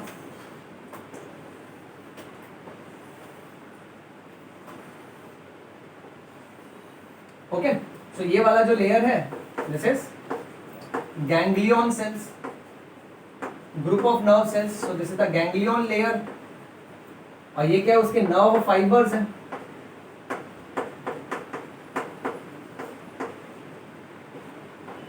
और ये नर्व फाइबर्स क्या करें, जो भी उनको लाइट मिल रहा है बेटा, जो भी उन्होंने लाइट रोशनी पकड़ी है, आगे चल के ये झुंड बन गए। इस झुंड को हम लोग बोलेंगे ऑप्टिक नर्व।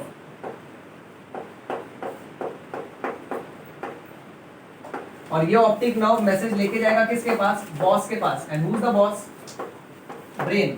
ब्रेन के पीछे वाले हिस्से में पूरा का पूरा मैसेज लेके जाता है बेटा। सो ना ये रेटिना का स्ट्रक्चर है। अच्छा, हम लोग है ना ये वाला स्ट्रक्चर भी ड्रॉ करके रखते हैं, जो हमने अभी अभी हमारे डायग्राम में देखा था कि ये ऑप्टिक नर्व निकल रहा है। ओके, एकदम आगे की तरफ कॉर्निया है। ओके, फिर यहाँ पर लेंस है, ये आइरिस रखा हुआ है और आइरिस के बीच में प्यूपिल है, तो लाइट ऐसा एंट्री मारेगा बेटा। और यहां पर ऐसा रेटिना, कोरोइड और स्क्लेरा। अब मैकेनिज्म ऑफ विजन में ये समझना बहुत जरूरी है। ओके, सो ये सब कुछ शुरुआत होता है लाइट के साथ। The light from any object. अब लाइट कहां से कहां जाता है और हमको नजर कैसे आती है चीजें, उसका है ना मैकेनिज्म डिस्कस करते हैं। So light from any object entry मारता है हमारी आंखों में। ओके, अब वो लाइट बाहर से जब आएगा तो कंजंक्टिवा और कॉर्निया को छेद कर अंदर आएगा। सो कंजंक्टिवा एंड कॉर्निया को पेनिट्रेट करके, उसको छेद करके अंदर आता है। अच्छा, फिर उसके बाद एक बार कॉर्निया से अंदर आया, फिर इधर एक्वस ह्यूमर है।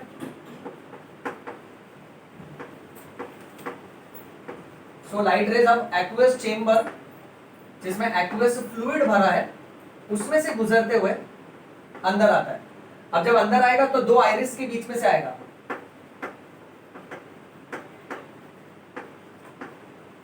और आइरिस के बीच में जो होल है उसको क्या बोलते हैं? प्यूपिल। प्यूपिल से आने के बाद क्रिस्टलाइन लेंस में से गुजरेगा बेटा।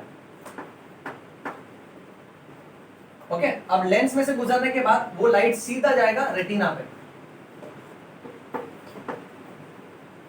अब हम लोग जानते हैं कि रेटिना के तो 3 लेयर है। ओके, अब रेटिना का जो पहला लेयर है वो है फोटो रिसेप्टर वाला, जिसमें रॉड्स और कोन्स हैं। ओके, ये फोटो रिसेप्टर लेयर खास करके ऑप्सिन और रेटिनाल नाम के प्रोटीन का बना होता है। अब इसमें ऑप्सिन जो है ना वो एक प्रोटीन का नाम है, और रेटिनाल जो है ना, retinal is aldehyde form of vitamin A. ये देख, रेटिनॉल नहीं लिखा है, ओएल लिखा रहता तो अल्कोहल हो जाता, इथेनॉल, मिथेनॉल, प्रोपेनॉल। रेटिनाल लिखा है, आल यानी aldehyde, so it is aldehyde form of vitamin A. और क्योंकि विटामिन ए बहुत जरूरी है, विटामिन ए गाजर में होता है, इसलिए किसी को अगर विटामिन ए की कमी है और रोशनी में तकलीफ होती है तो उसको गाजर खाना चाहिए, काट के आंख पे रखने का नहीं। ये नया ट्रेंड है, काकड़ी आकड़ी सब भाजी आंख पे रखता है। Okay, right. सो रेटिनल, अब जैसी लाइट फोटो रिसेप्टर लेयर पे गिरता है ना, फोटो रिसेप्टर लेयर ऑप्सिन नाम के प्रोटीन का बना होता है और रेटिनाल का बना होता है। सो लाइट गिरने की वजह से ऑप्सिन टूट जाता है, डिसोसिएशन होता है, dissociation of retinal and opsin takes place. Dissociate होना यानी टूट जाना, और टूटने के साथ क्या होता है ना, ऑप्सिन का स्ट्रक्चर बदल जाता है। सो ऑप्सिन में स्ट्रक्चरल चेंजेस आते हैं, और ऑप्सिन में जो बदलाव आता है ना, उसके हिसाब से what happens is influx and efflux होता है। यानी सेल के अंदर और सेल के बाहर बहुत सारे आयॉन्स, सोडियम, पोटेशियम, ये सब आते जाते हैं, और इसके हिसाब से पोटेंशियल डिफरेंस क्रिएट होता है। और वो पोटेंशियल डिफरेंस से क्या करता है ना, एक्शन पोटेंशियल बनाता है। एक्शन पोटेंशियल का लेक्चर मैं अलग ही लिया है बेटा। ओके, फिलहाल यहाँ पे इतना ही याद रखो, एक्शन पोटेंशियल का मतलब क्या होता है? इम्पल्स। इजी लैंग्वेज में एसएमएस यानी मैसेज। अब इसने मैसेज तैयार कर लिया, अब वो मैसेज फोटो रिसेप्टर लेयर से होते हुए अब जाएगा नेक्स्ट लेयर में, जो है बाइपोलर लेयर।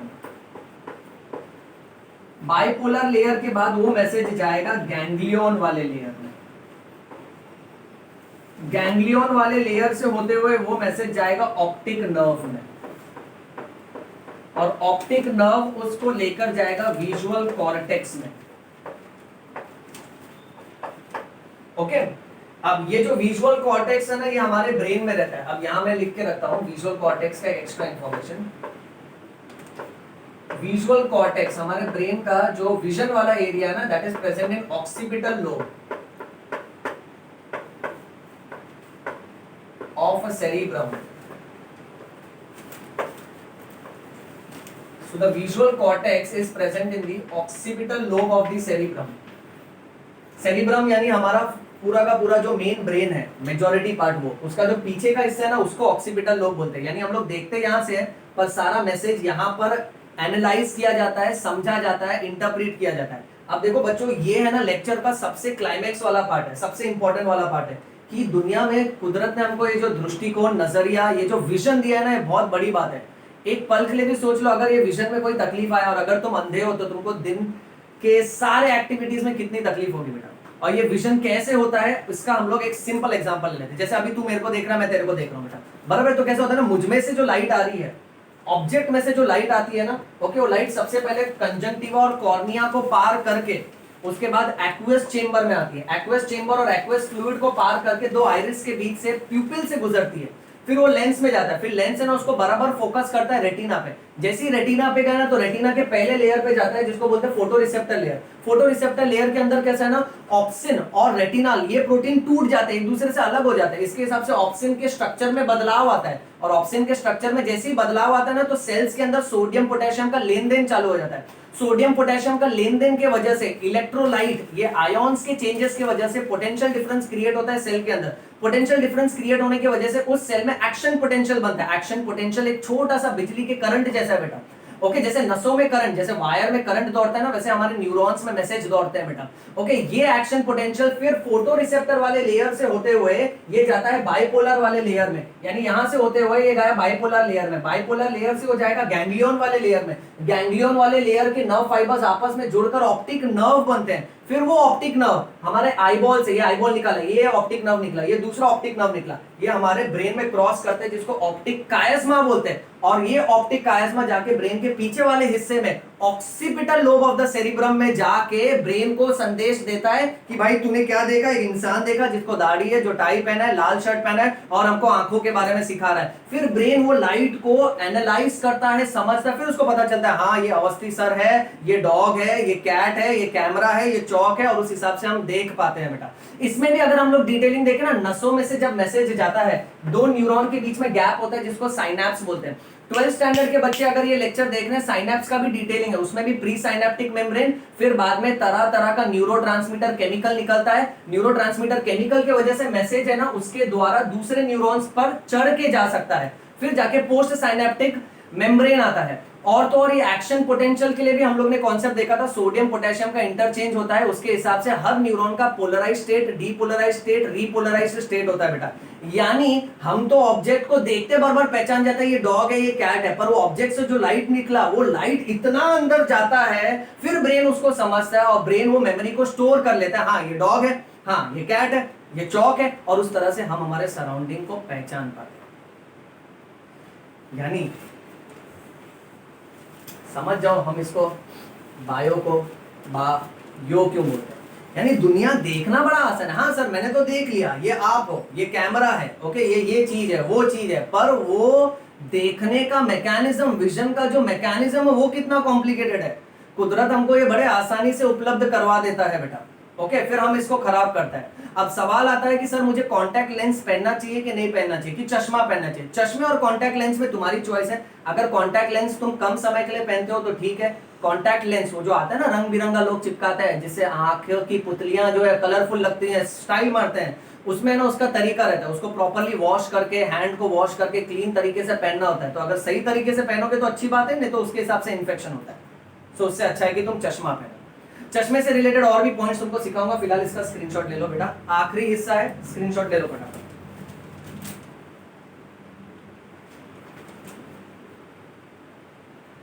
लिया? चल ओके।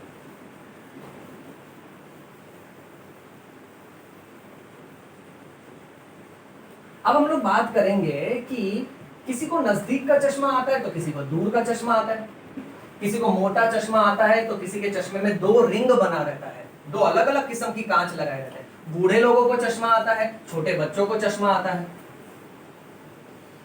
काला चश्मा जचदा है तेरे मुखड़े पे। अब ये चश्मे का कॉन्सेप्ट क्या है वो बात कर लेते हैं। अब चश्मे का कॉन्सेप्ट ऐसा है बच्चों कि ये बेस्ड है एक टॉपिक पे जिसको बोलते हैं एकोमोडेशन।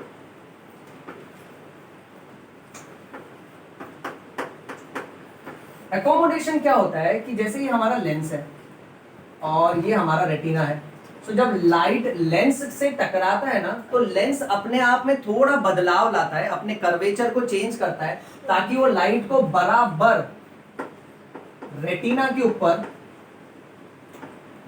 फोकस कर पाए। सो एकोमोडेशन क्या है? Accommodation it is the ability of the lens to focus near and far objects पढ़ा पढ़ा के मेरी सांस फूलने लगी, पर तू ध्यान दे, जरूरी है to focus near and far objects on retina. अब इस लेंस के शेप में अगर कुछ गड़बड़ आ गया ना, तो उस हिसाब से कुछ लोगों को नजदीक का सही से नहीं दिखता है, कुछ लोगों को दूर का सही से नहीं दिखता है। अब नॉर्मली कैसा रहता है ना बेटा,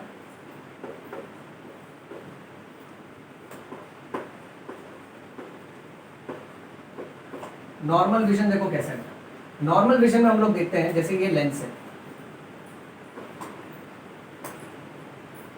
सॉरी मान के चलो ये आईबॉल है, ये पूरा का पूरा मैंने आईबॉल बनाया है, ठीक है। और ये पीछे वाला जो हिस्सा है ना, ये उसका रेटिना है, ये पीछे वाला हिस्सा।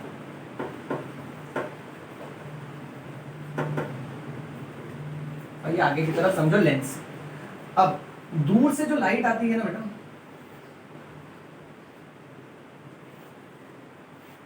अब ये जो लाइट आ रही है,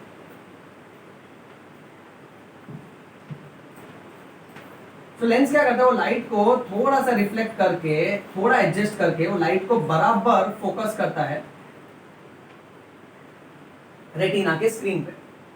ऐसा नॉर्मली होता है। अच्छा, पर कुछ लोगों में कैसा हो जाता है ना, कुछ लोगों में गड़बड़ हो जाती है। अब एक बीमारी है जिसको बोलते हैं मायोपिया,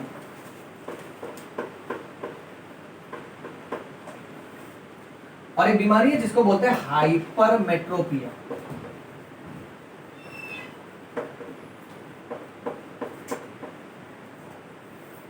अब ये लेंस ओके, जो ऑलमोस्ट स्फेरिकल है, समझो ये थोड़ा पिचक गया, ओके। जो इसका नॉर्मल शेप है ना, मैं इसको थोड़ा सा पतला और लंबा बना रहा हूं। सॉरी लेंस नहीं है, आईबॉल, आईबॉल बेटा, आईबॉल, ओके। आईबॉल थोड़ा सा पतला और लंबा हो गया, ओके। और या तो फिर सोचो ये ही जैसे ऐसे पिचक गया ना, अब ये खिंच गया, तो ये इस तरह से लंबा हो गया। अब ये पूरा आईबॉल ऐसा हो गया। तो मेरे कहने का मतलब क्या मालूम है, तूने यहां क्या देखा कि इस डायरेक्शन में ये पिचक गया, ओके। और यानी दोनों तरफ से इसको मैंने दबाया तो ऐसा हो गया, और सेकंड वाले केस में तूने खींचा उसको तो ये ऐसा हो गया। अब जब तुमने उसको दबाया, ओके, तो कहीं ना कहीं उसका ओरिजिनल शेप ऐसा था, यानी कहीं ना कहीं इमेज यहां गिर रहा था बेटा, ओके। अब क्योंकि लेंस थोड़ा सा पिचक गया है ना, इसलिए अब इसमें प्रॉब्लम क्या होगा, द प्रॉब्लम इज कि मायोपिया में, ओके, जो इमेज है वो प्रॉपर स्क्रीन पर आएगा नहीं बेटा, okay. So depending on this, now see what will happen.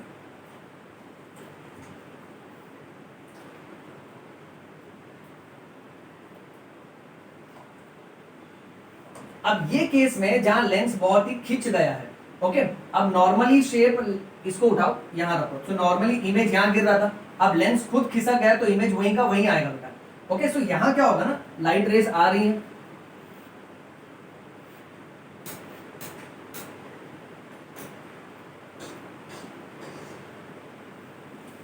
Okay. और यहां क्या देख रहे हैं कि इमेज समय से पहले ही गिर गया बेटा। अब दो बीमारी की बात कर रहे हैं हम लोग, मायोपिया और हाइपरमेट्रोपिया, ओके, राइट। अब इसमें से एक बीमारी में देखो क्या हो रहा है, इमेज समय से पहले ही आ जा रहा है बेटा, ओके।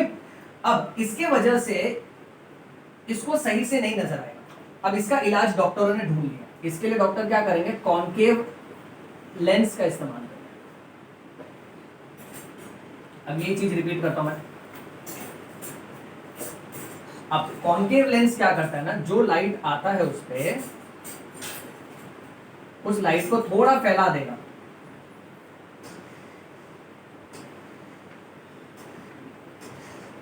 क्योंकि कॉन्केव लेंस है डाइवर्जिंग लेंस, ओके। उसके बाद फिर उस लाइट को फोकस पे लाता है, ओके। अच्छा, अब ये वाले मामले में क्या हो रहा है ना, कि जो लाइट आ रही है बेटा,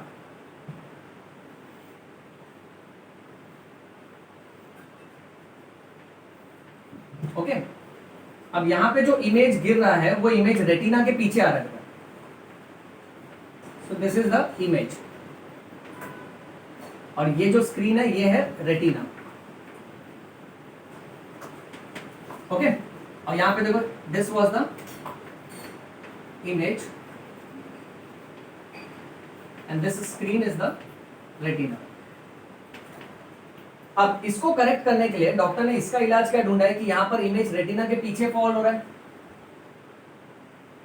तो इसके लिए इस्तेमाल किया जाएगा कॉन्वेक्स लेंस का। यहां हम लोग यूज कर रहे हैं कॉनकेव लेंस, कॉनकेव लेंस है डाइवर्जिंग लेंस,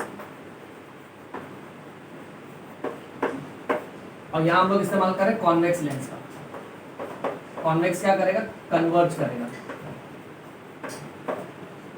यानी लाइट को पहले ही कन्वर्ज कर देगा ताकि थोड़ा इमेज और जल्दी आए बेटा। ओके, ये आईबॉल और ये lens.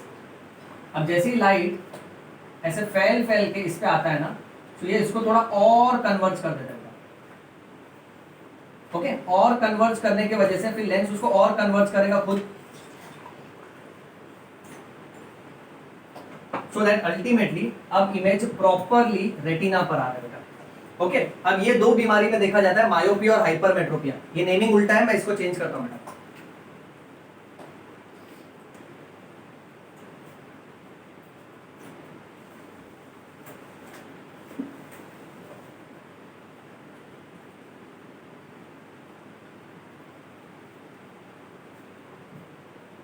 So this is myopia.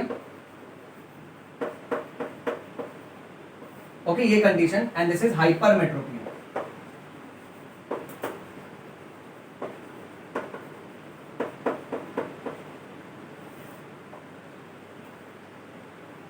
Hypermetropia में तुमने क्या नोटिस किया, तुमने देखा कि लेंस दब गया, और मायोपिया में क्या देखा कि लेंस खिंच गया। अब मायोपिया और हाइपरमेट्रोपिया, इसमें अगर कभी भी कंफ्यूजन रहेगा ना, तो ये सेंटेंस याद रखो, myopia went inside the cave. मैं मेरे पिया के साथ गुफा के अंदर घूमने गया। पिया बोलते ना, पिया ओ पिया, यानी मेरा प्रेमी, मैं उसके साथ गुफा के अंदर गया। ओके, अब केव यानी कॉनकेव याद आएगा तुझे, और माय पिया यानी मायोपिया। सो मायोपिया में कॉनकेव लेंस का इस्तेमाल किया जाता है, और उसमें है ना कॉनकेव लेंस थोड़ा डाइवर्जिंग लेंस है बेटा। अच्छा, मायोपिया और हाइपरमेट्रोपिया में मेन पॉइंट्स तुमने क्या नोटिस किया कि मायोपिया में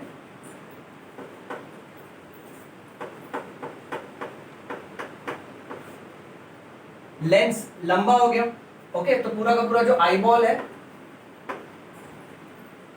आईबॉल का शेप कैसा हो गया बेटा, लंबा हो गया ना। सो द आईबॉल शेप एलोंगेट्स,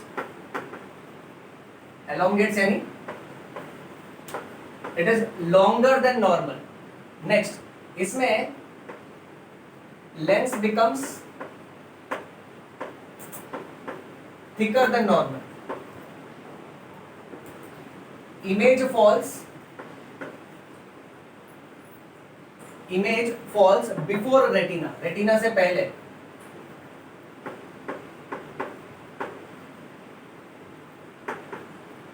और करेक्शन के लिए हम लोग कौन सा लेंस यूज कर रहे हैं इसमें, myopia went inside the cave, so concave lens। वैसे हाइपरमेट्रोपिया का तुम बोल सकते हो बेटा,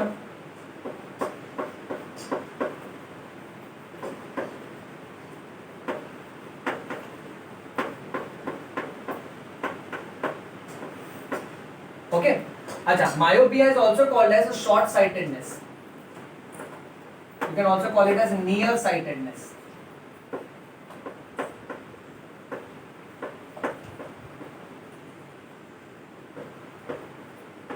ओके, अब शॉर्ट साइटेडनेस और नियर साइटेडनेस का मतलब क्या होता है कि नजदीक का अच्छे से दिखेगा पर दूर का नजर नहीं आता है। तो इसका टेक्निक ऐसे याद रखो कि माय पिया नजदीक रहना चाहिए, मेरा पिया हमेशा मेरे पास रहना चाहिए, मुझे दुनिया अच्छी नजर आती है। मेरा पिया अगर दूर रहेगा तो मुझे कुछ नजर नहीं आएगा।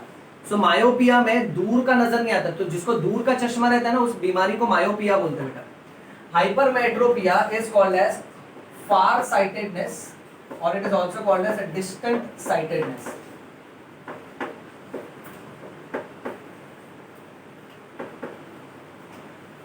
इसमें दूर का नजर आता है पर नजदीक का नजर नहीं आता बेटा। अब इसमें आईबॉल का शेप कैसा हो जा रहा है, आईबॉल का जो लेंथ है, इसमें आईबॉल का लेंथ लंबा हो गया था ना, देखो ना, तो पूरा का पूरा जो लेंथ है ये लंबा हो गया था, और यहाँ पे आईबॉल का लेंथ छोटा हो जा रहा है। द आईबॉल का लेंथ इज शॉर्ट, यहाँ पे लेंस बिकम्स थिक यहाँ पे लेंस बिकम्स थिन,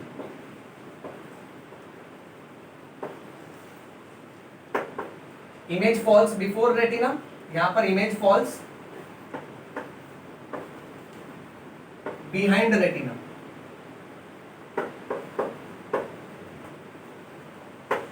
करेक्शन के लिए कौन सा लेंस यूज करेंगे? यहां कॉनकेव लेंस किया है, यहां कॉन्वेक्स लेंस करेंगे। Okay right. इसका भी एक टेक्निक ऐसे याद रखते हैं कि कौन वैक्स कराना चाहेगा।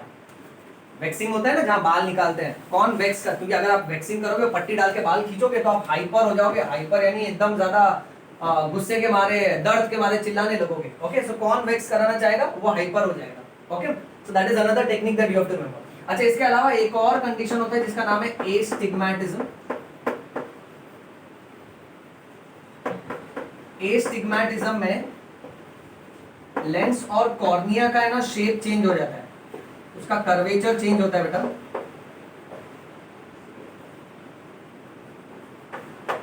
ओके और इसके वजह से ना कैसा है कि इमेज है ना क्लियर नहीं आता बेटा, अनक्लियर यानी धुंधला इमेज आता है।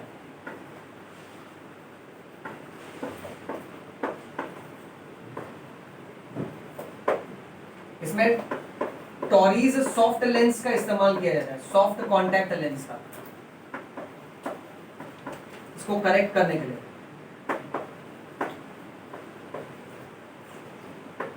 अच्छा बुढ़ापे पे एक और बीमारी आती है जिसको प्रेस बायोपिया बोलते हैं।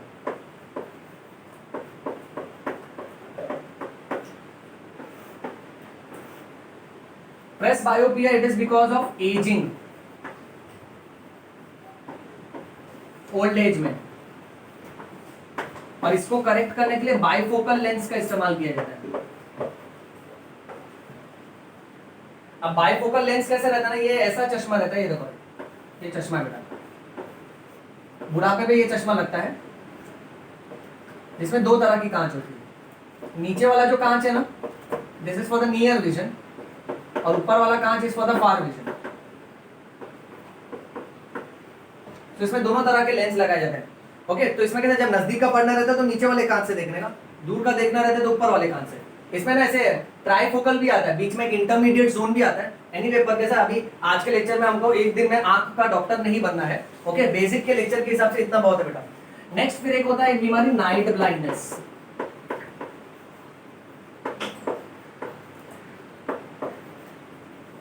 नाइट ब्लाइंडनेस में सर कितने बजे के बाद नहीं दिखेगा, तो गलत इंफॉर्मेशन है। ऐसा कुछ नहीं है शाम 7 बजे के बाद 8 बजे के बाद नहीं दिखेगा। नाइट ब्लाइंडनेस जो है ना विटामिन ए की कमी की वजह से होता है। It is caused because of vitamin A deficiency. अब इसका कहानी देखो कैसा है। Night blindness is vitamin A deficiency, इसमें विटामिन ए की कमी होती है। और नाइट ब्लाइंडनेस में कैसा है ना कि ये जो नाम है ना नाइट ब्लाइंडनेस, ऐसा नहीं है, it should be dim light blindness, यानी जब भी लाइट थोड़ी हल्की हो जाएगी ना तब इसको नजर नहीं आएगा बेटा। सो रात के समय भी अगर लाइट है तो इसको नजर आएगा, दिन के समय भी अगर लाइट थोड़ा डिम हो गया तो इसको नजर नहीं आएगा। यानी इसका दिन और रात से कोई लेना देना नहीं, इसका लाइट के अवेलेबिलिटी से लेना देना है बेटा। आखिरी बात, लेक्चर के शुरुआत में हम बात कर रहे थे आई डोनेशन की। आई डोनेशन से रिलेटेड इंपॉर्टेंट पॉइंट याद रखो। पॉइंट नंबर 1, सर क्या कोई एज लिमिट है आई डोनेशन के लिए? नहीं, आई डोनेशन के लिए कोई एज लिमिट नहीं। जिसको डायबिटीज है, हाई ब्लड प्रेशर है, वो लोग भी आंख डोनेट कर सकते हैं।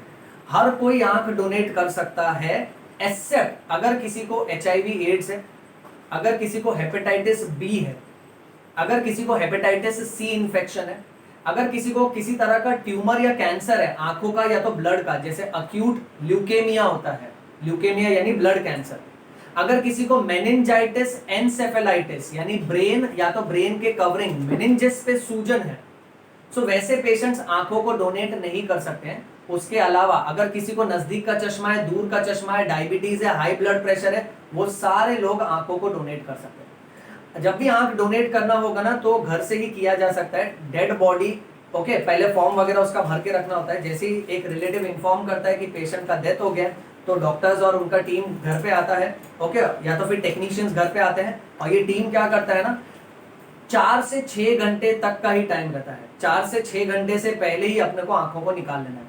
पूरा टाइम को मुश्किल से 10 से 15 मिनट लगता है और पूरा आंख नहीं निकाला जाता है, आंखों का सिर्फ कॉर्निया वाला पार्ट, आगे वाला हिस्सा निकाला जाता है, मुश्किल से 10 या 15 मिनट लगता है। और तो और ब्लड सैंपल भी कलेक्ट किया जाता है पेशेंट का, ताकि ये देखें पेशेंट को किसी तरह का HIV एड्स या हेपेटाइटिस या कोई और घातक कम्युनिकेबल ब्लड डिजीज ना हो। सो आई डोनेशन बहुत ही इंपॉर्टेंट है। देखो कैसा है ना कि मरने के बाद ओके तुम्हारे शरीर को या तो जला दिया जाएगा या तो दफना दिया जाएगा। तुम्हारे इतने इंपॉर्टेंट पार्ट्स को कीड़े मकोड़े खा जाएंगे या तो फिर अग्नि उसको तबाह कर देगी। और इतना सारा इंपॉर्टेंट पार्ट जिसकी वजह से विजन होता है उसको या तो कीड़े खा जाए या तो उसको डिस्ट्रॉय कर दिया जाए अग्नि के माध्यम से, फायर के माध्यम से, गलत बात है। सो इससे बेहतर है कि मरने से पहले ही हम लोग आई डोनेशन का फॉर्म फिलअप करके रखें, ताकि हमारा शरीर किसी और को दुनिया दिखाने के काम आवे और मरने के बाद भी हमारी आत्मा एकदम तृप्त हो जाएगी, संतुष्ट रहेगी, क्योंकि हम मरने के बाद भी जिंदा रहेंगे। ये समझ रहे हैं? अच्छा, इसके अलावा एक और टॉपिक चाहिए तो तू एक्स्ट्रा इंफॉर्मेशन के लिए ढूंढ लेना। एक और टॉपिक है जिसका नाम है प्रोस्थेटिक आई। इससे रिलेटेड बहुत ही बढ़िया एक कहानी थी। ओके, अब कैसा ना कि एक्चुअली समय हो चुका है, मुझे जाना है। प्रोस्थेटिक आई का मतलब होता है ग्लास आई, नकली आंख, कांच की आंख होती है ये। हम लोग जब 3rd ईयर मेडिकल में थे ना, तब हमारे एक सीनियर सर्जन थे, उन्होंने पेशेंट को ऐसा देखा और हमसे बोला क्या फाइंड किया पेशेंट ने? हमने बोला सर कुछ नहीं, पेशेंट नॉर्मल दिख रहा है एकदम। सो सर्जन ने ना पेशेंट बेहोश था, उसका आंख खोला, हमको लगा टॉर्च मारेगा, पेन निकाला अपना पेन, और पेन का जो टिप था ना निप उसके आंख में मार दिया। हम डर गए, फिर वो खेल रहा है, फिर हम देखा अरे ये कैसा आवाज आ रहा है, फिर उसने हाथ से निकाल के वो आंख हमारे हाथ कर दिया, बोला ये प्रोस्थेटिक आई है, नकली आई है। तुम जब टॉर्च लाइट मारते हो ना, so this does not respond, हो जाए ना तो एकदम ग्लासी दिखता है। अब इस बारे में जब पता ही नहीं होता है तो हम लोग इस बारे में ढूंढते नहीं है, पर याद रखो ऐसी भी आंख आती है। तो किसी को अगर आई सॉकेट में डिफेक्ट है, आंख खराब हो गया पूरा का पूरा, तो उसके बदले वो नकली आंख भी लगा सकता है। और ये नकली आंख इतना क्लासिकली नेचुरल लगता है ना कि पता ही नहीं चलता है कि असली है कि नकली है, सिवाय डॉक्टर्स के जिनको तजुर्बा है, जिनको एक्सपीरियंस है। तो वेल बच्चों, that's all about this lecture of human आई। अगर इसमें कुछ प्लस माइनस हो गया है, लेक्चर अगर स्लो है, फास्ट है, जैसा भी है, तो आंखों की गुस्ताखियां माफ हो। Okay, so that's all for today. Keep reading, keep rocking, read bio, bleed bio, yo yo bio. Thank you बेटा।